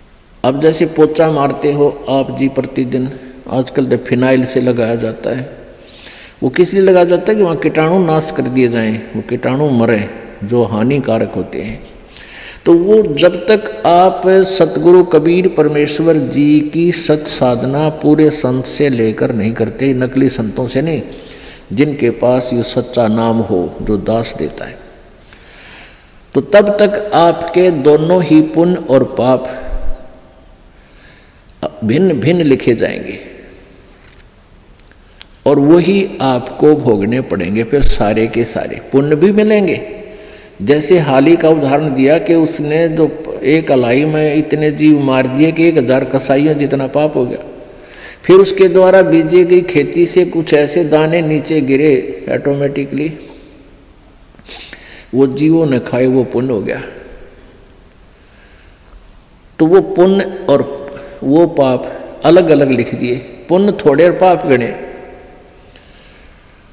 तो ऐसे ही आप पोछा लगाते हो या अपने काम वश जाते हो तो सभी आपके पैरों के नीचे प्राणी मरते हैं। और ऐसे जीव हैं जो हमें दिखाई भी नहीं देते, हवा में हैं, वह भी मारे जाते हैं। आप मोटरसाइकिल पर जा रहे हो, आप देखोगे आपका कपड़ा भी मैला हो जाता है और हवा में उड़ रहे अदृश्य जीवों के द्वारा उनकी मृत्यु आपके छाती पर, मुंह पर सब लग लग कर मर रही है। पंखा चलाते हैं, पंखे में भी जीव मर रहे हैं। अग्नि जलाते हैं, अग्नि में भी जीव मरते हैं। आटा गूंथते, आटा उसमें भी, सब्जी बनाते हैं उसमें भी। तो ये उन भक्तियों से ये समस्या हल नहीं हो सकती। परमेश्वर कबीर जी की भक्ति से आपके ऊपर क्या होगा कि ये जो पाप तो हैं लेकिन उनको करना उद्देश्य नहीं, तो वो पाप आपका नहीं लगेंगे, उनको लगेंगे जो इस दास के द्वारा बताई गई साधना नहीं कर रहे, उनको तो पूरे लगेंगे, उनके बैंक अकाउंट में लिखा ही जाएगा वो। और इससे नहीं लगेंगे, कहते इच्छा कर मारा नहीं बिन इच्छा मर जा, कह कबीरदास का पाप नहीं लगा। इच्छा कर कैसे मारे, जैसे शिकार खेलते हैं या वैसे कोई भेंट देते हैं, कोई की तो बकरे चढ़ावे हैं, कि तो बोक चढ़ावे हैं, कि तो झोटे काट कर डाले जाते हैं मंदिरों में। या ये मुसलमान भाई ईद बकरीद मनाते समय जीव हिंसा करते हैं, ये तो है नोवेंगली जान के करते हैं, ये तो पाप लगेगा। इच्छा कर मारे नहीं, अरबन इच्छा मर जा। अब आप चल रहे हो अपने काम के उद्देश्य के लिए, आपका मारना इच्छा नहीं है, लेकिन वो अपने आप मर रहे हैं तो मरने दे, लेकिन सावधानी अवश्य बरते। जैसे सामने आप जा रहे हो और चींटियों की लाइन है या इन मकोड़ों की, चिट्टों की जो लाइन है और वो बहुत बिखरे हुए हैं, तो उससे बचने की चेष्टा करें। और बचने की चेष्टा नहीं बच पा रहे हैं तो फिर भी थोड़ा बहुत बचाव करके उनके ऊपर से निकल जा, फिर भी कोई मरता है तो आपको दोष नहीं। तो परमात्मा की भक्ति से क्या होगा कि आप जी के जो प्रतिदिन आपसे जो अनजाने में पाप हो रहे हैं, वो इन जाप करने से भगवान की जो भक्ति आपको दी है परमात्मा की, और प्रतिदिन जो आप नित्य वाणी बोलते हो, पढ़ते हो, सुनते हो, इनसे आपके प्रतिदिन वो पाप अनजाने में किए हुए साफ होते रहेंगे। जैसे आप कपड़ा पहनते हो, कपड़ा प्रतिदिन मैला होता है, उसको साबुन और जल से धो लेते हो तो स्वच्छ हो जाता है। ऐसे ही आप जी का जो प्रतिदिन किए हुए नित्य नेम, प्रतिदिन किए हुए मंत्र भक्ति के, ये आपके ऊपर अनजाने में हुए पापों को डेली साफ कर देता है। फिर शेष रहे आपके संचित कर्म, जो पहले जन्म जन्मांतर के आपके ढेर लगे हुए, तो परमेश्वर की सत भक्ति से, सतनाम से वो सभी नष्ट हो जाएंगे, वो फूंक दिए जाएंगे, जला दिए जाएंगे, नाश कर दिए जाएंगे। ये पूर्ण परमात्मा सत्य पुरुष कबीर देव जी की भक्ति से ही वो संचित कर्म और ये वर्तमान के जो क्रियावान कर्म और प्रारब्ध के पाप कर्म, ये सभी पाप कर्म परमेश्वर कबीर जी की भक्ति से नष्ट हो जाते हैं, समाप्त हो जाते हैं, नाश हो जाते हैं, खत्म हो जाते हैं। और किसी भी साधना से इनका कर्मों का नाश नहीं होता, दोनों ही भोगने पड़ते हैं। संचित भी न्यो के न्यो रहेंगे, डिपॉजिट, संचित माने डिपॉजिट, पहले के जन्म जन्मांतर के आपके बैंक भरे पड़े हैं वहाँ भगवान के दरबार में। पापों का अकाउंट और पुण्यों का अलग अलग होता है। तो इस प्रकार हमने इस परमात्मा की सत्साधना से अपना मोक्ष करवाना है। अब जैसे कर्म करेगा ऐसा ही फल देगा भगवान। तो इस विधान से तो हम कभी भी पार नहीं हो सकते। और जो ये विधान इन अन्य अज्ञानी संतों ने बना रखा है कि जो भी तेरे भाग्य में है वो तो भोगना ही पड़ेगा, इस विधान से भी हम पार नहीं हो सकते। एक इन्होंने विधान बताया है, जैसे देवी भागवत में आप जी ने पढ़ा था कि बृहस्पति जी जो देवताओं के गुरु हैं और इन्होंने ब्रह्मा जी से ज्ञान प्राप्त है, तो वो कह रहे हैं कि जैसा भी जिसका पुण्य है पाप है वो भोगने से अक्षीण होगा। दुख आपके ऊपर आ रहे हैं तो आपके पाप कम हो रहे हैं, आपके पाप नाश हो रहे हैं दुख भोग के। और पुण्य आपको मिल रहे हैं तो आपको सुख प्राप्त है तो आपके पुण्य नाश हो रहे हैं उन सुखों को भोग के। ये प्रोसीजर है इन तत्व ज्ञानहीन ऋषि महर्षियों और प्राणियों का। अगर इस विधान से हम चलें तो कभी सुख नहीं हो सकता और कभी मोक्ष नहीं हो सकता। सुख भी भोगे खत्म होंगे और पाप भी भोगने से समाप्त होंगे तो कभी नहीं हो सकते, क्योंकि हम एक दिन में करोड़ों पाप करके विश्राम लेते हैं और पुण्य होता ही नहीं, क्योंकि वो साधना शास्त्र विरुद्ध होने से, उस शास्त्र विरुद्ध साधना जो वर्तमान में चल रही है, पहले तो चलो शास्त्र अनुकूल साधना करते थे, ओम नाम का जाप था और यह गमन किया करते थे और भी फिर भी वो अनकम्प्लीट थी, फिर भी उनका कुछ आंशिक लाभ अवश्य था। अब तो हम आगे जय गणेश देवा माता थारी पार्वती पिता माँ देवा ये आप बना के गाने लाएंगे। आप ही अपने हिसाब से ओम नमः शिवाय ये मंत्र बना लिए, ये कहीं मंत्र नहीं है किसी भी शास्त्र में। तो इस तरह की जो साधना करने से पुण्य भक्ति तो लाभ होता ही नहीं। वैसे कोई दान पुण्य हम करते हैं, चींटियों को दाने डाल दिए, पक्षियों को दाने डाल दिए, किधर भंडारे कर दिए, वो पुण्य आपको अलग से लिख दिए जाएंगे, आपके वो भी मिलेंगे, लेकिन मोक्ष नहीं हो पाएगा, क्योंकि वो शास्त्र विरुद्ध साधना होने से मोक्षदायक नहीं है। ना कोई सिद्धि हो, ना गति हो, ना ही कोई सुख हो। गीता जी अध्याय नंबर 16 के श्लोक नंबर 23 में कहा कि शास्त्र विधि को त्याग कर जो मनमाना आचरण करते हैं, जो मनमानी अपनी पूजाएं करते हैं अपने हिसाब से, उनको ना तो सुख होता है, ना उनकी गति होती है, ना उनकी कोई सिद्धि प्राप्त होती है, यूजलेस। तो हम जो अब वर्तमान में जो साधनाएं चल रही हैं प्रत्येक समाज में, वो शास्त्र विधि को त्याग कर मनमानी पूजाएं। तो वर्तमान में जो साधनाएं आप जी करें उससे तो कोई लाभ होना ही नहीं,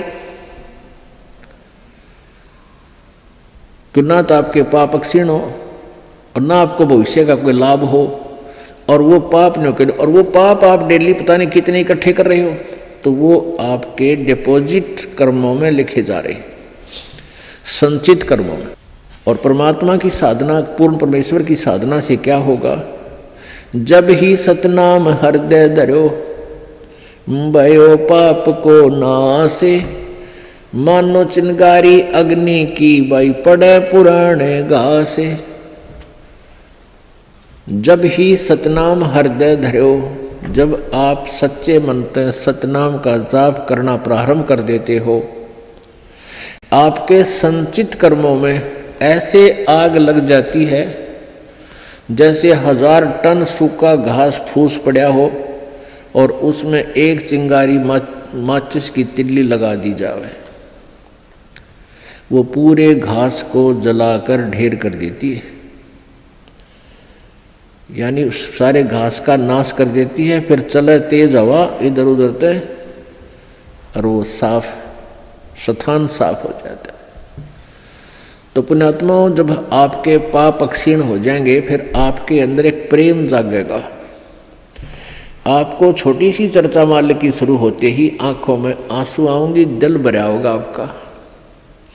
तो फिर वो उस पाप के जलने के बाद ऐसी स्थिति होगी, जैसे सूरज के आगे बदरा ऐसे कर्म छयारे, प्रेम की पवन करे चित मंजन जल के तेज नयारे। कि आपके ऊपर पाप कर्मों का ऐसे साया जमा हुआ है जैसे सूर्य के सामने बादल आ जाते हैं, बादल,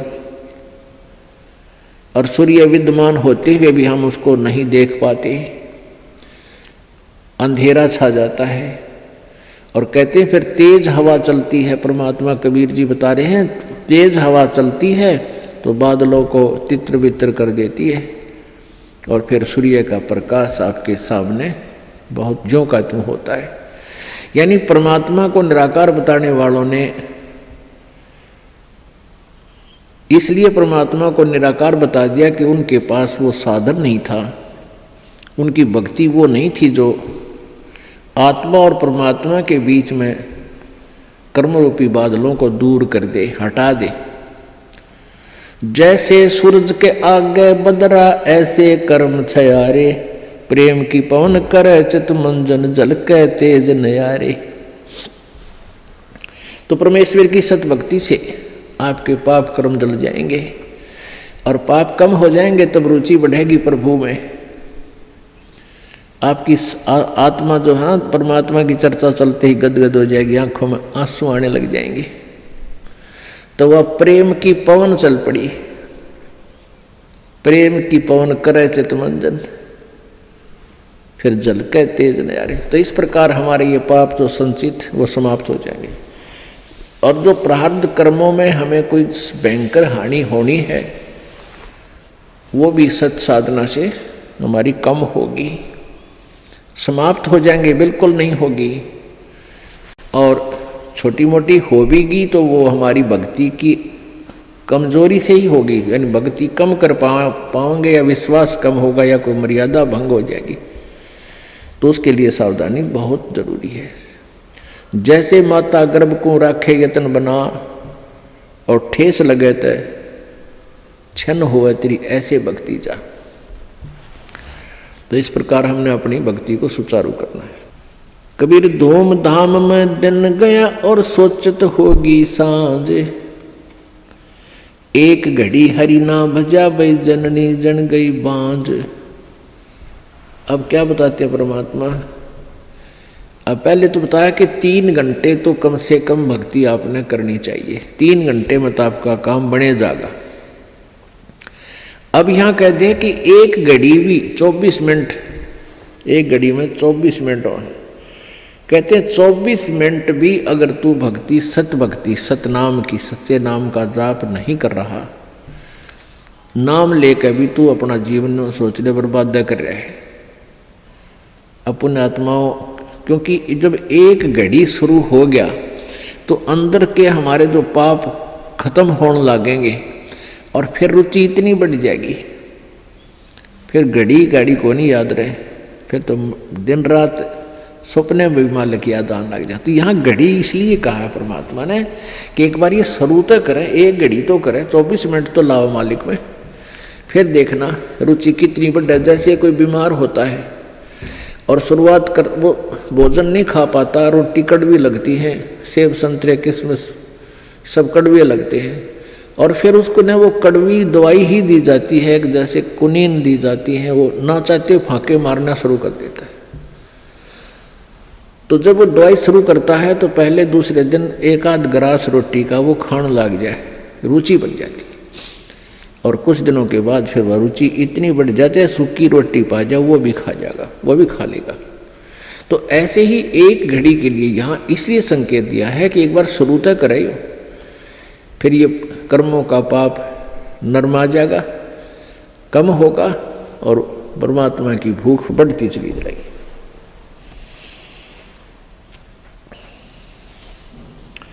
रात गवाई सोए करियो, दिवस गवाया खाए, हीरा जन्म अनमोल था ये कौड़ी बदले जाए। कबीर ये सुपने रैन के उगड़ आए नैने, जीव पड़ा बहु लूट में जागे तो लेन न देने।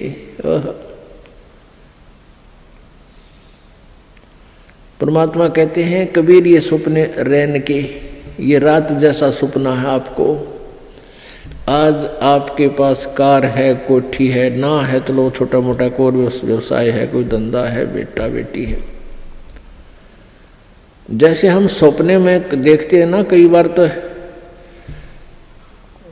या ऐसा सपना देखते हैं कि तो कार में घूम रहे हैं, ठाठ कर रहे हैं, खूब मौज मार रहे हैं, और उठे तो फिर साइकिल भी कोई ना घर पे। जब आंख खुल जाती है तो देखा साइकिल भी कोई नहीं आसपास, कार के सपने आ रहे थे। तो ऐसे ही हमारे ये स्वप्न हैं, ये जो कुछ भी आप देख रहे हो ये सपना समझो। और कल ये नैन उगड़ गए, कल ये आंख खुल गई, यानी मृत्यु होगी, तो जागे तो लेन न देन। अब वहां धर्मराज के दरबार में विचार आवे इसको जाकर के, अरे बेटा था, बेटी थी, कहाँ थी, तेरे की कुछ भी ना था, उन्हें धक्के खा रहा था, मतलब सपना था वो। तो ऐसा सपना सा बनेगा आपके साथ ही, जो आज जिसके ऊपर इस सपने में अपना जीवन बर्बाद करे, और सपने में ही आप भक्ति करोगे तो आपको लाभ होगा। इसमें ही आपको ज्ञान हो कि इससे बचाव करें, इस तो सपने में ही सुख होगा आपको। अब जैसे सभी ऋषि संत कहते हैं कि कर्म का भोग तो भोगना ही पड़ेगा, संस्कार में जो प्रारब्ध में कर्म है भोगना ही पड़ेगा, फिर फायदा क्या हुआ। फिर इस भक्ति का यूज क्या है। जैसे आप सपने में दुखी हो रहे हो, आपके पीछे कोई पागल कुत्ता भाग रहा है और आप खूब स्पीड खींच रहे हो, दुखी हो रहे हो, तो कोई आके उस कुत्ते के लठ मारे, रोक के उसने लठाड़ा आ जाए, उसने एक तरफ भगा दे, तो सपने में सुख होया, उसने चैन सांस लिया सुख का, को हो बच गया भाई। तो ये सपना हर ये कर्म रूपी कुत्ते आपका पीछे पड़ रहे हैं, और पूर्व संत की भक्ति से इन कुत्तियों का लठ लग गए, इन पागलों के, और ये अपनी दिशा बदल दें और आपको राहत मिले। तो ये सपने में भी सुख इस परमात्मा के अभी होगा, तब बात बने। अब आँख खुले बस दापे न रहा, कुछ भी ना था वो, जैसे भी टेंशन हो रही है, काम अड़ गया फला, जिस जो कोई टेंशन है, किसी काम में रुकावट आ रही, परमात्मा सपने में ठीक करे, जब चैन हो। और ये कहने पर आप तो भोगना ही पड़ेगा, सपने में दुख तो दुख रहेगा, तो वो थ्योरी ठीक है नहीं है, उनकी मन गणत है, उनको अध्यात्म ज्ञान नहीं है। आजकल के 5 दिन ये जंगल होगा बासे, ऊपर ऊपर हल फिरा ये ढोर चरेंगे घासे। आजकल या 5 दिन अर्थात एक ना एक वो दिन आएगा, आप जी का जंगल में वास होगा, आप जी का शरीर छूटेगा और आप जी को शमशान घाट पर शरीर का अंतिम संस्कार हो जाएगा। और फिर इस तुम्हारी जो है ना मिट्टी के ऊपर ढोर फिरा करेंगे, डांगर अंडेंगे, घूमया करेंगे। 8 जने जो लाकड़ी और केस जले जो घासे, सब जग जलता देख कर ये कबीर भया उदास। मरोगे मर जाओगे कोई न लेगा नाम, उजड़ जा बसाओगे छाड़ बसती गांव में। कहते हैं आज तुम जिस परिवार के वंश चलाने के चक्कर में दिन रात फिर लगे रहते हो, आपकी मृत्यु के बाद कोई आपने याद भी ना करे, 6 महीने रहोगे मुश्किल से। अब आजकल तो 10 दिन में कर दें सारा काम, 70वीं वीर, वर्षी वीर, महीना वीर, वो 13वीं भी 10 दिन में करके फारे कर दें। कोई आज आप अपने दादाजी को कितना याद करते हो? कभी कोई पूछला, गांव को पूछ ले कि किसका है कहाँ से, फिर जब फलाने दादा का नाम कभी बताना पड़ जाए, जब न तो कभी ना याद करता दादाजी ने। तो पुण्यात्माओं या भूल ला रखी काल ने, और इन काल के दूता ने हमें ऐसा उलझा रखा है कि पुत्र बिना मोक्ष नहीं। अब बेटी ने तो हम संतान भी नहीं मानते थे, ऐसी अनजान सोच बना दी हमारी। पुण्यात्माओं बेटा और बेटी में कोई अंतर नहीं, संस्कार आपको मिलेंगे चाहे कितने पैर पीट लो। आजकल उन अज्ञानी लोगों की और फिर समाज के दबाव में हमारे भक्त आत्मा भी प्रेरित हो जाते हैं। जिसके 1-2 पुत्री है तो इन्होंने सोचा पुत्र हो भगवान, पुत्र जरूर हो, क्योंकि वो इंजेक्शन लाओ डेली, कदे पड़ोसन आ जाएगी, कोई रिश्तेदार आवेगा, नहीं कहेंगे एक पुत्र तो चाहिए था, एक पुत्र तो होना चाहिए। दास जब सर्विस करता था, जेई की नौकरी करता था, एक ठेकेदार था मदीना गाँव, मदीना दांगी का, और वो 60-65 साल की 62 साल की उम्र का आदमी। तो उसके 4 लड़कियां थी और बड़ी लड़की ब्याह दी, 2 लड़कियां तकरीबन सारी ब्याह शादी कर दी। फिर प्रेरणा कर दी, किसी ने कहेंगे कोई एक पुत्र तो हो, पुत्र तो होना चाहिए। तो उसकी पत्नी ने भी यही कहना शुरू कर दिया कि पुत्र तो होना चाहिए। उसने कहा कि तुम मेरी, उसकी कोई मौसी की लड़की थी, क्यों करके उसकी शादी करवा दी। अब वो बताओ, खुद बताओ था, ने बोला जी ऐसा हुआ, वो फिर जड़वा 2 लड़की होगी उसके, 5 तो पहले थी और 2 के और आन लागे। फिर वो छक्के, मैंने तो ऑपरेशन करागा, पांडा छुटवाया उसका। तो परमात्मा कहते हैं या हमारी बॉडी 8 से, परमात्मा जो देगा वही होगा, और अगर आवश्यक होगा, अब आपके पास वो परमात्मा कबीर है, कबीर जी वो है, अगर आपके संस्कार में कोई सुयोग्य संतान होगी तो पुत्र भी दे देगा। ना तो आज वर्तमान के 80% पुत्रों से ये माता पिता दुखी हैं। पुत्री तो शादी कर दी हुई पराई, यहाँ रहती है तब आपका पूरा काम करे, कभी आज्ञा का अवहेलना नहीं करती लड़कियाँ, और पुत्र छोटा ऐसा लाग जा रहा, खोए अलान ना करूं क्यों, और बेटी कभी नहीं बेचारी मना करती। तो हमने इन अज्ञानी अनजान ऋषि संतों के अज्ञान के कारण हम इतना भेद बना बैठे थे एक आत्मा में, आत्मा वही बेटी और बेटे की। तो इस प्रकार हमारी इन नकली संतों ने हमारा समाज व्यवहार कति बिगाड़ दिया, हमारी सोच बदल रखी थी, जिस कारण से हम आधे से ज़्यादातर न्यों दुखी रहा करते थे। अब वर्तमान में आप देख रहे हो पुत्र, ये बुरी बात नहीं है पुत्र अब, लेकिन इस ज्ञान को प्राप्त करके आपका फिर पुत्र हो चाहे पुत्री आपको दुखी नहीं करेंगे, क्योंकि वो बचपन से इस ज्ञान में भगवान के रंग में रंग जाएंगे, और परमात्मा की शक्ति आपकी भक्ति से आपके साथ रहेगी। और मान ले कोई छोटा मोटा संस्कार में कोई निकम्मा बालक आ भी गया तो उसने मालिक ठीक करेंगे, सीधा करेंगे, उसको किसी प्रकार भी करें, चाहे आपको दुख नहीं होने देंगे। तो इसलिए परमात्मा की हम चाह में भटका करते थे कि वो सारे ही सुख दिया करता है। कबीर हाड जले लकड़ी जले और जले जावन हारे, और देखण आड़े भी जले, अब किस्ते करूं पुकार। अब परमात्मा कबीर जी कहते हैं कि जो किसी की मृत्यु होगी वो तो जले, और जो उसको जलाने जाएंगे एक दिन वह भी जलेंगे, और जो देख रहे हैं खड़े होकर के फलाना मर गया देखो उसकी चिता जले है, और वह भी जलेंगे एक दिन, उनको भी वहीं जाना है। पर ये वो बुद्धि इतनी काम ना करती, इतना दबाव है हमारे ऊपर, प्रेशर है, नशा है, हमने डर ना लगता कि हम भी वहीं जाना है, हमने भी एक दिन वहीं जाना है। वो दिन याद कौन रखते हम, और वो अब याद रहेगा। मौत बिसारी बावड़े तन अचरज किया कोने, तन माटी में मिलेगा जो आटे में लोने।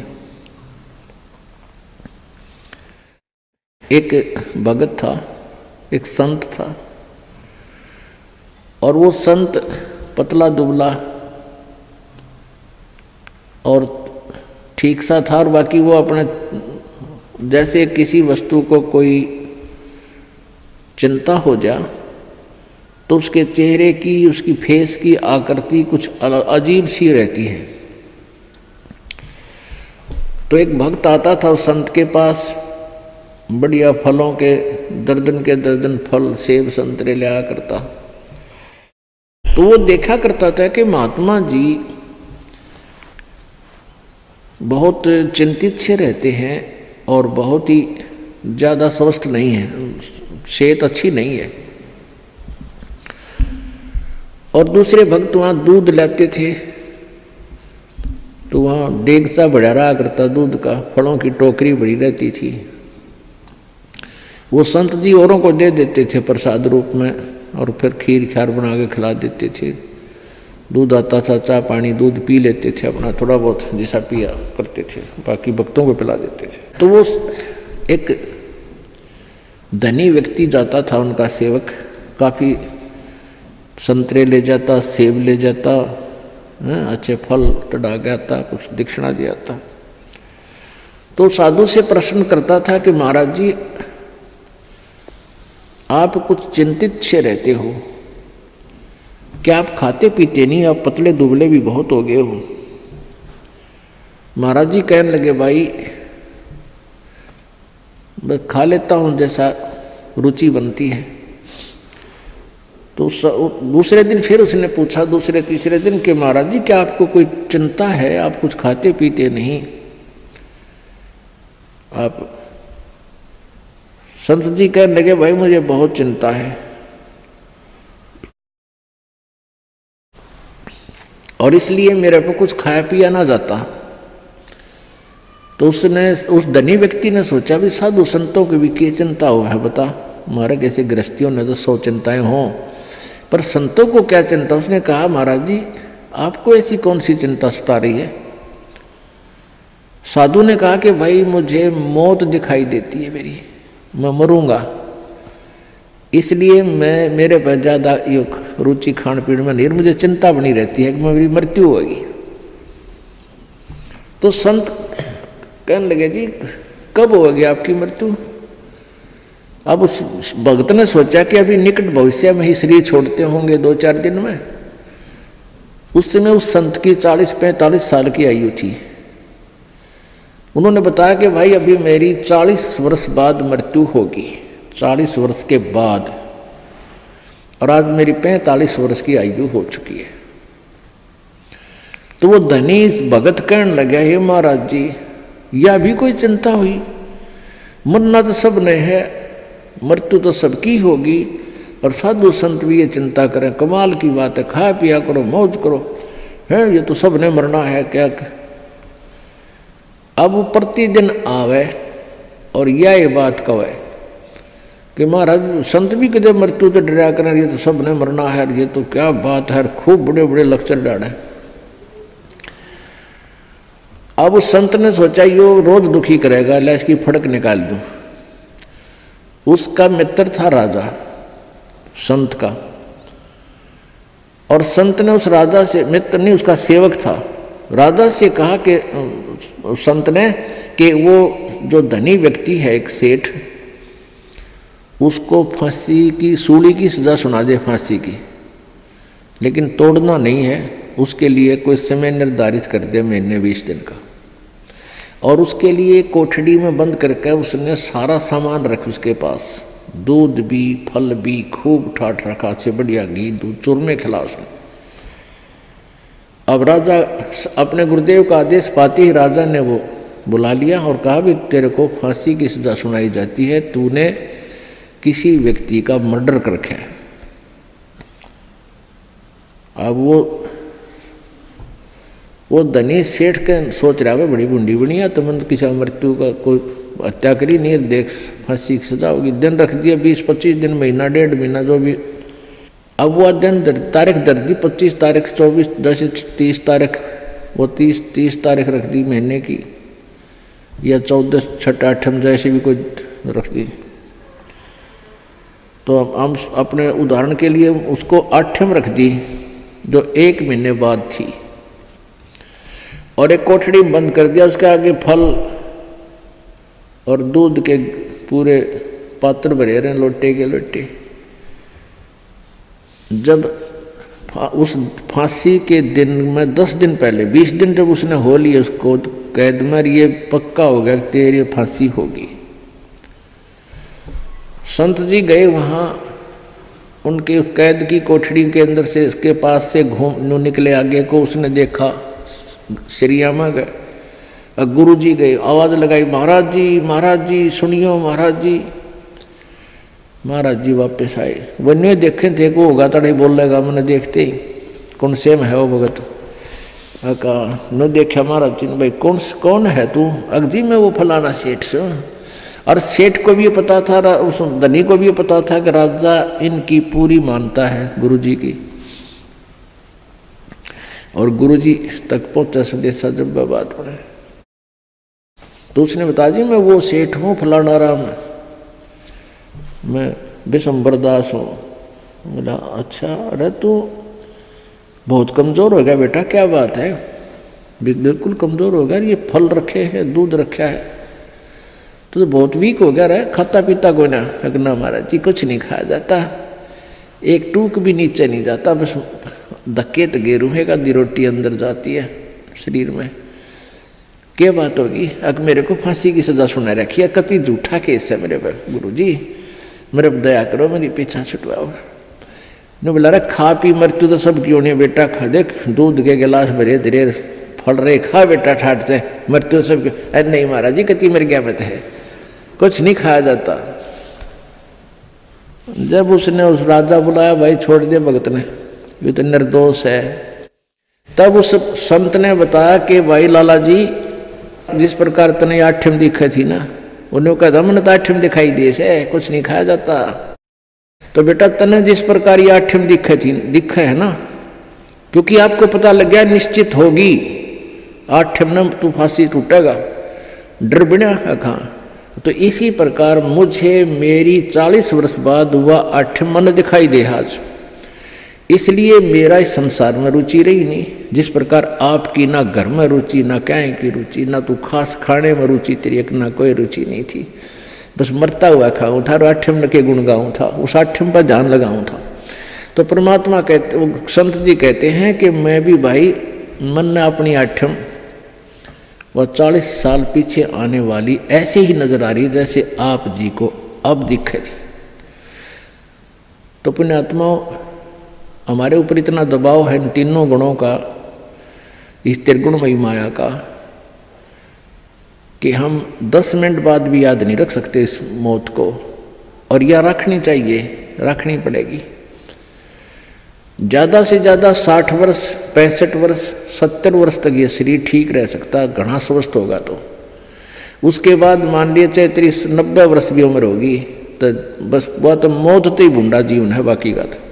लेकिन भगवान की भक्ति आप पहले से ही कर रहे हो तो आने वाला बुढ़ापे में आपको बहुत सहयोग मिलेगा, हर तरह से पूरा सहायता देगा परमात्मा आपको।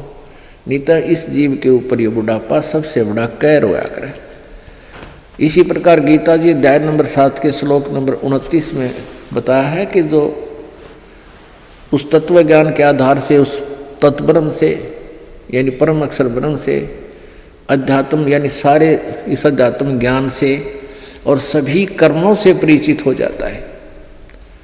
आज के सत्संग में आपको इस कर्मों से परिचित कराया जा रहा है, अध्यात्म ज्ञान से परिचित कराया जा रहा है। तो वो व्यक्ति फिर जरा और मरण से छुटकारा पाने के लिए ही प्रयत्न करता है। जरा माने बुढ़ापा, मरण मीन मृत्यु। वो जरा माने बुढ़ापा यानी बुढ़ापे से और मृत्यु से छूटने के लिए ही प्रयत्न करता है जो उस तत्व ब्रह्म से परिचित हो चुका, क्योंकि वो तत्व ब्रह्म परम अक्षर ब्रह्म ही हमारे को जरा और मरण से सदा के लिए छुटकारा दिला सकता है। सतलोक के अंदर जाने के बाद आपका शरीर वृद्ध नहीं होगा, आप जी की मृत्यु नहीं होगी। अब पुण्यात्माओं हमने वो ज्ञान सुना नहीं, हमने स्वर्ग भी सुना था पर देखा नहीं था। स्वर्ग सुनते थे, स्वर्ग में बड़ा सुख है, लेकिन जान की इच्छा कति नहीं थी, मृत्यु नहीं चाहवा थे। अब इस तत्व ज्ञान के आधार से आपको इतना विश्वास हो जाएगा कि आप जी यहाँ से जाने की रुचि बनाओगे, क्योंकि यहाँ इतने कष्ट हैं संसार में, इसको देख देख कर इनसे तंग आकर के आपका मन हट जाएगा। और इस तत्व ज्ञान के आधार से आपको ये भी पता चलेगा कि ये तो आज नहीं, इस जन्म में नहीं, असंख्य जन्मों में पहले भी हो लिया और आगे भी होगा, यदि सतलोक नहीं गए। अब सतलोक में जाने के बाद आपकी पुनः जन्म नहीं होगा, वृद्ध अवस्था नहीं आएगी, बुढ़ापा नहीं होगा और मृत्यु नहीं हो। आज कोई भी प्राणी मृत्यु नहीं चाहता और सारे मरेंगे 2 दिन आगे पीछे। समय आने पर सबकी मृत्यु होगी, मरना कोई नहीं चाहता। चाहे कोई 80 साल 90 वर्ष का बूढ़ा हो रहा है और चला जाता ना बैठा जाता है, कभी कट दुख है कभी सिर दुख है और फिर भी मृत्यु नहीं चाहता।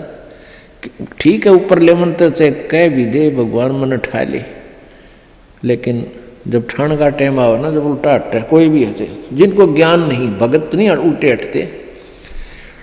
एक बुढ़िया रोज ने कहा करती हे भगवान मन उठा ले, मतलब दुखी हो ली इस परिवार तय, हे भगवान मन उठा ले।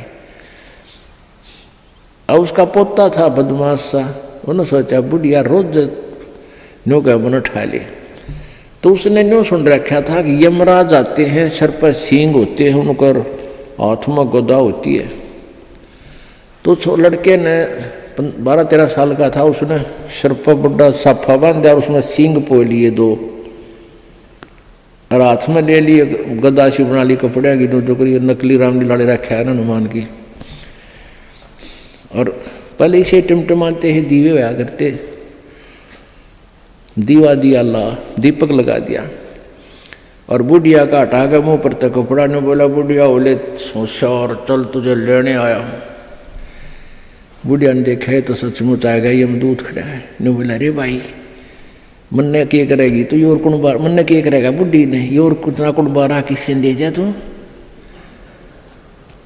अब न बोला ना तेरा नंबर है, बोला अरे भाई तेरा आगे दोनों हाथ जोड़ो मन ना ले जाए वे। तो फिर उसने उतार दिया सारा साज बाज हटके और धर दिया। तो इन्होंने बोला दादी क्यों मगज खाया करती रोजाना, मैंने ठाले ठाले मरी क्यों ना तू। ने बोली रे ढेड़ तने गढ़ दूँ तू था तन डरा दी थी मैं।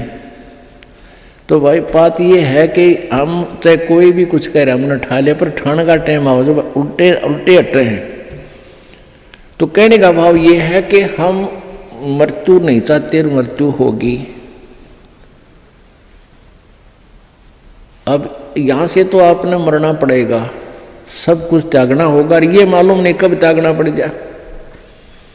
ये कोई जरूरी नहीं है कि हम वैसे अटकल से आगे बढ़ रहे हैं कि अभी हो सकता है 10 साल 20 साल हमारी मृत्यु ना हो।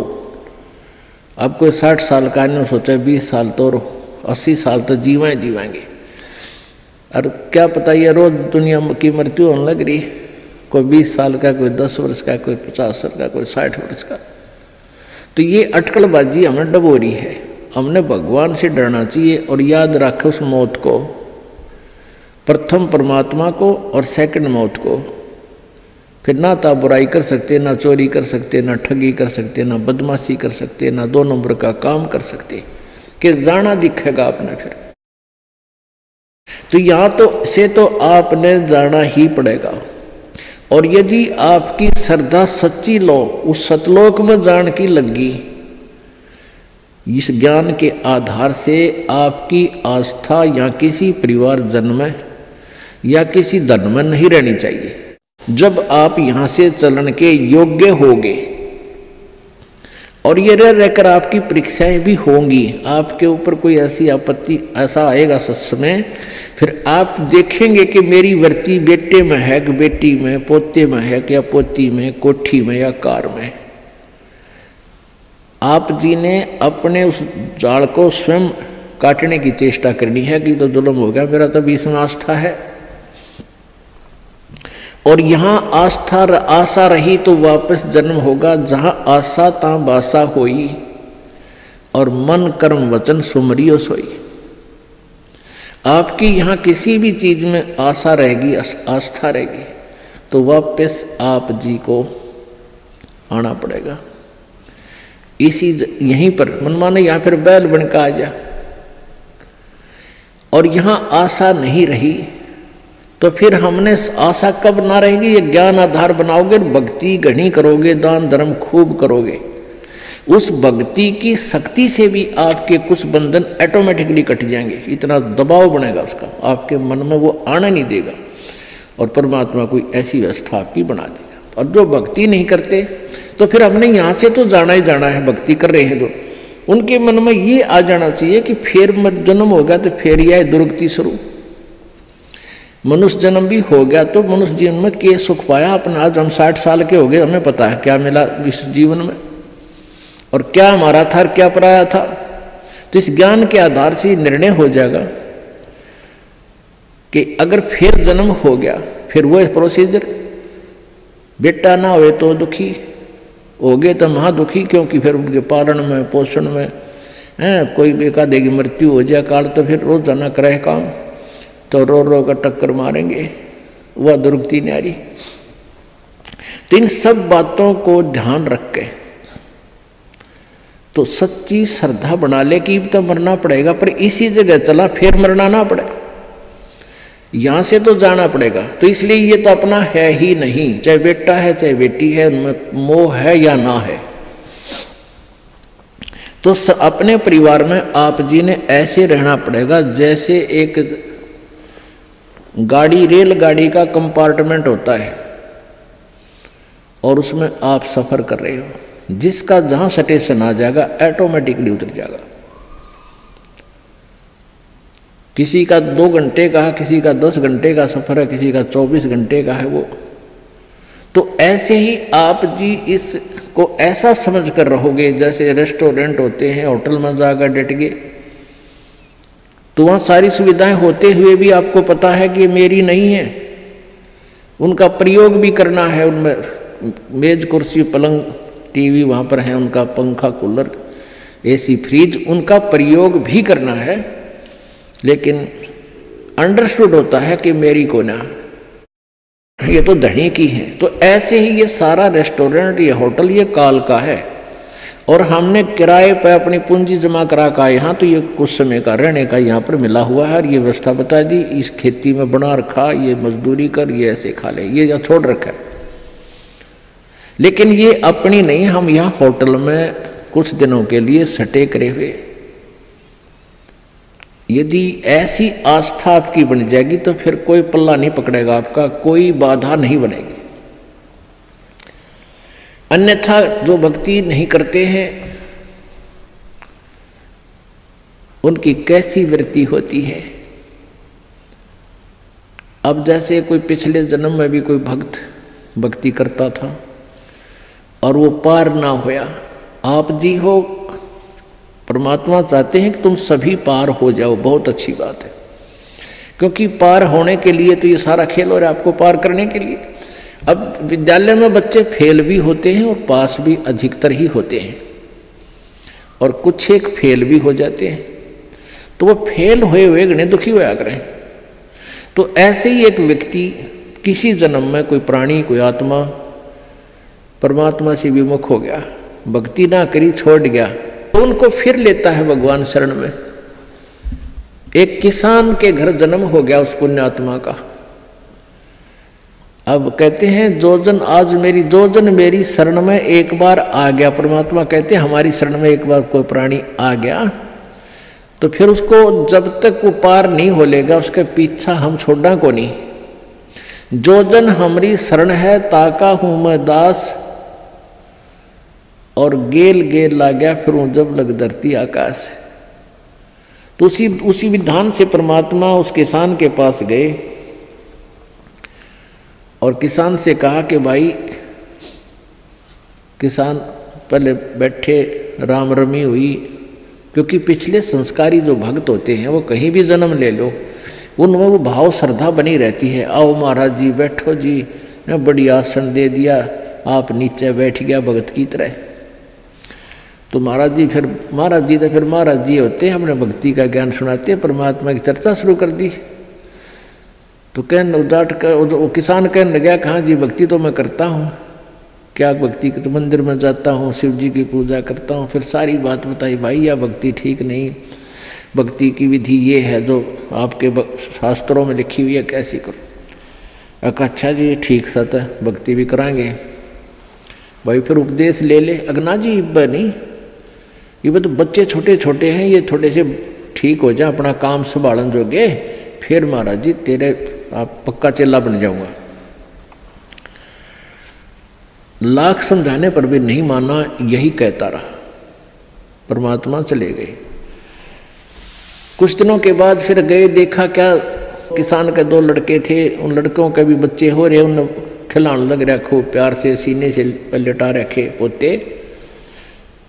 परमात्मा फिर गए, किसान भाई भगत जी, देवता तेरे बच्चे भी समझदार हो गए हैं और खेत का काम संभाल लिया, तू आजा भक्ति कर ले, नाम ले ले।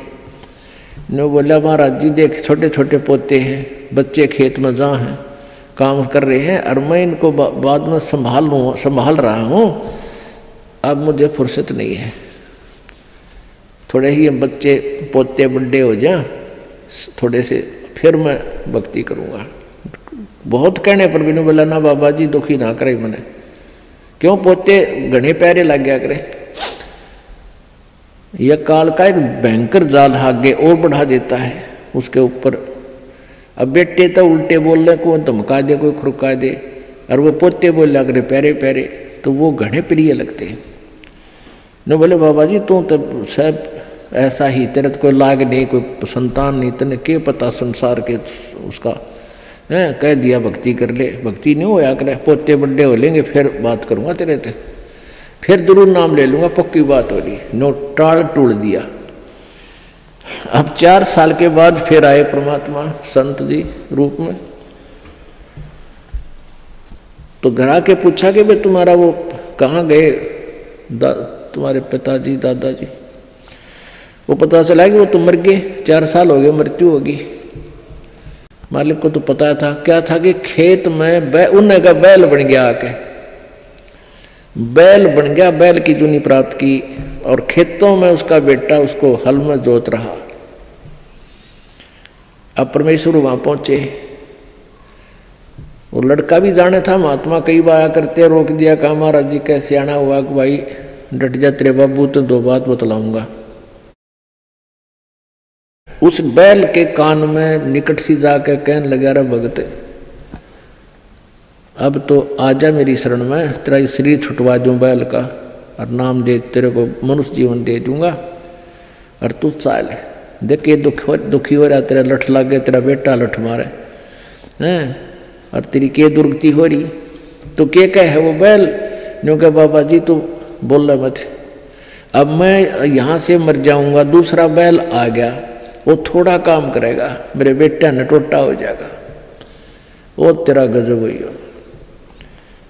परमात्मा बोले अच्छा भाई कोई बात ना, ले धन बना तो बेटा गए। अब कुछ दिन के बाद वो बैल भी मर गया, मृत्यु के बाद वो सांप बन गया। अब सांप को एक याद होता है उसने कहीं धन गाड़ रखा, पहले जमीन में दबाया करते चोरों के डर से, धन जेवर दाब दिए, पैसे चांदी के हुआ करते सिक्के, वो लको दिए छुपा दिए। तो सर्प बनकर वो वहीं घूम रहा है। अब वो पुत्र वधुओं ने देख लिया, शोर मचाया, सांप सांप, उन बेटा ने मारा लठ उसका, वो मोरी में गए निकल गया, पर 1-2 लाठी अच्छी लगी इसके, कंडे में हो गया बीच तक। वो सहज सहज धीरे धीरे सरक कर बोझड़ों में झाड़ बोझड़ा में पड़ा। जब परमात्मा गए, कहाँ सुना भगत जी अब आओगा मेरी शरण में। न्यू बोला जी जान बचा दो मेरी और अपनी शरण में ले लो। मैंने देख लिया कोई नहीं किसी का। परमात्मा बोले सांकड़ी तोड़वा का आया तू मेरी शरण में आया था, पर ये हड्डी तोड़वा के पसड़ी तोड़वा के जब आई तरह समझ में कोई नहीं किसी का। और हम रोज रोन लाग रहे कोई किसी का, कोई ना अपनी भक्ति करो। कहते हैं एक लेवा एक देवा दूतम, कोई किसी का पिता नहीं पुतम, ऋण संबंध जुड़ा एक ठाठा, अंश में सब 12 बाटा। तो परमात्मा इतने दयालु हैं, फिर उसको शरण में लिया, दोबारा मानव जन्म दिया। आगे देखो सूतमा होगा कि ना, फिर वह बीमारी शुरू कर ले मन माने। तो ऐसे दयालु है परमात्मा, पुण्यात्माओं। ये मनुष्य जीवन बार बार नहीं मिलता, और ये ज्ञान नहीं मिलता। आपके ना जाने कौन से जन्म के पुण्य, बिना गिनती के असंख्य पुण्य आपके साथ हैं, और विशेष कृपा परमेश्वर कबीर जी के आपके ऊपर है, जो आप यहाँ पहुँच रहे हैं और ये ज्ञान आप तक पहुँच रहा है उन पुण्यात्माओं के न्यारे कर्म है इस दुनिया में। और परमात्मा कहते हैं समझा है तो सिर दर पाओ, बहुर नहीं रे ऐसा दाव। बोल सतगुरुदेव।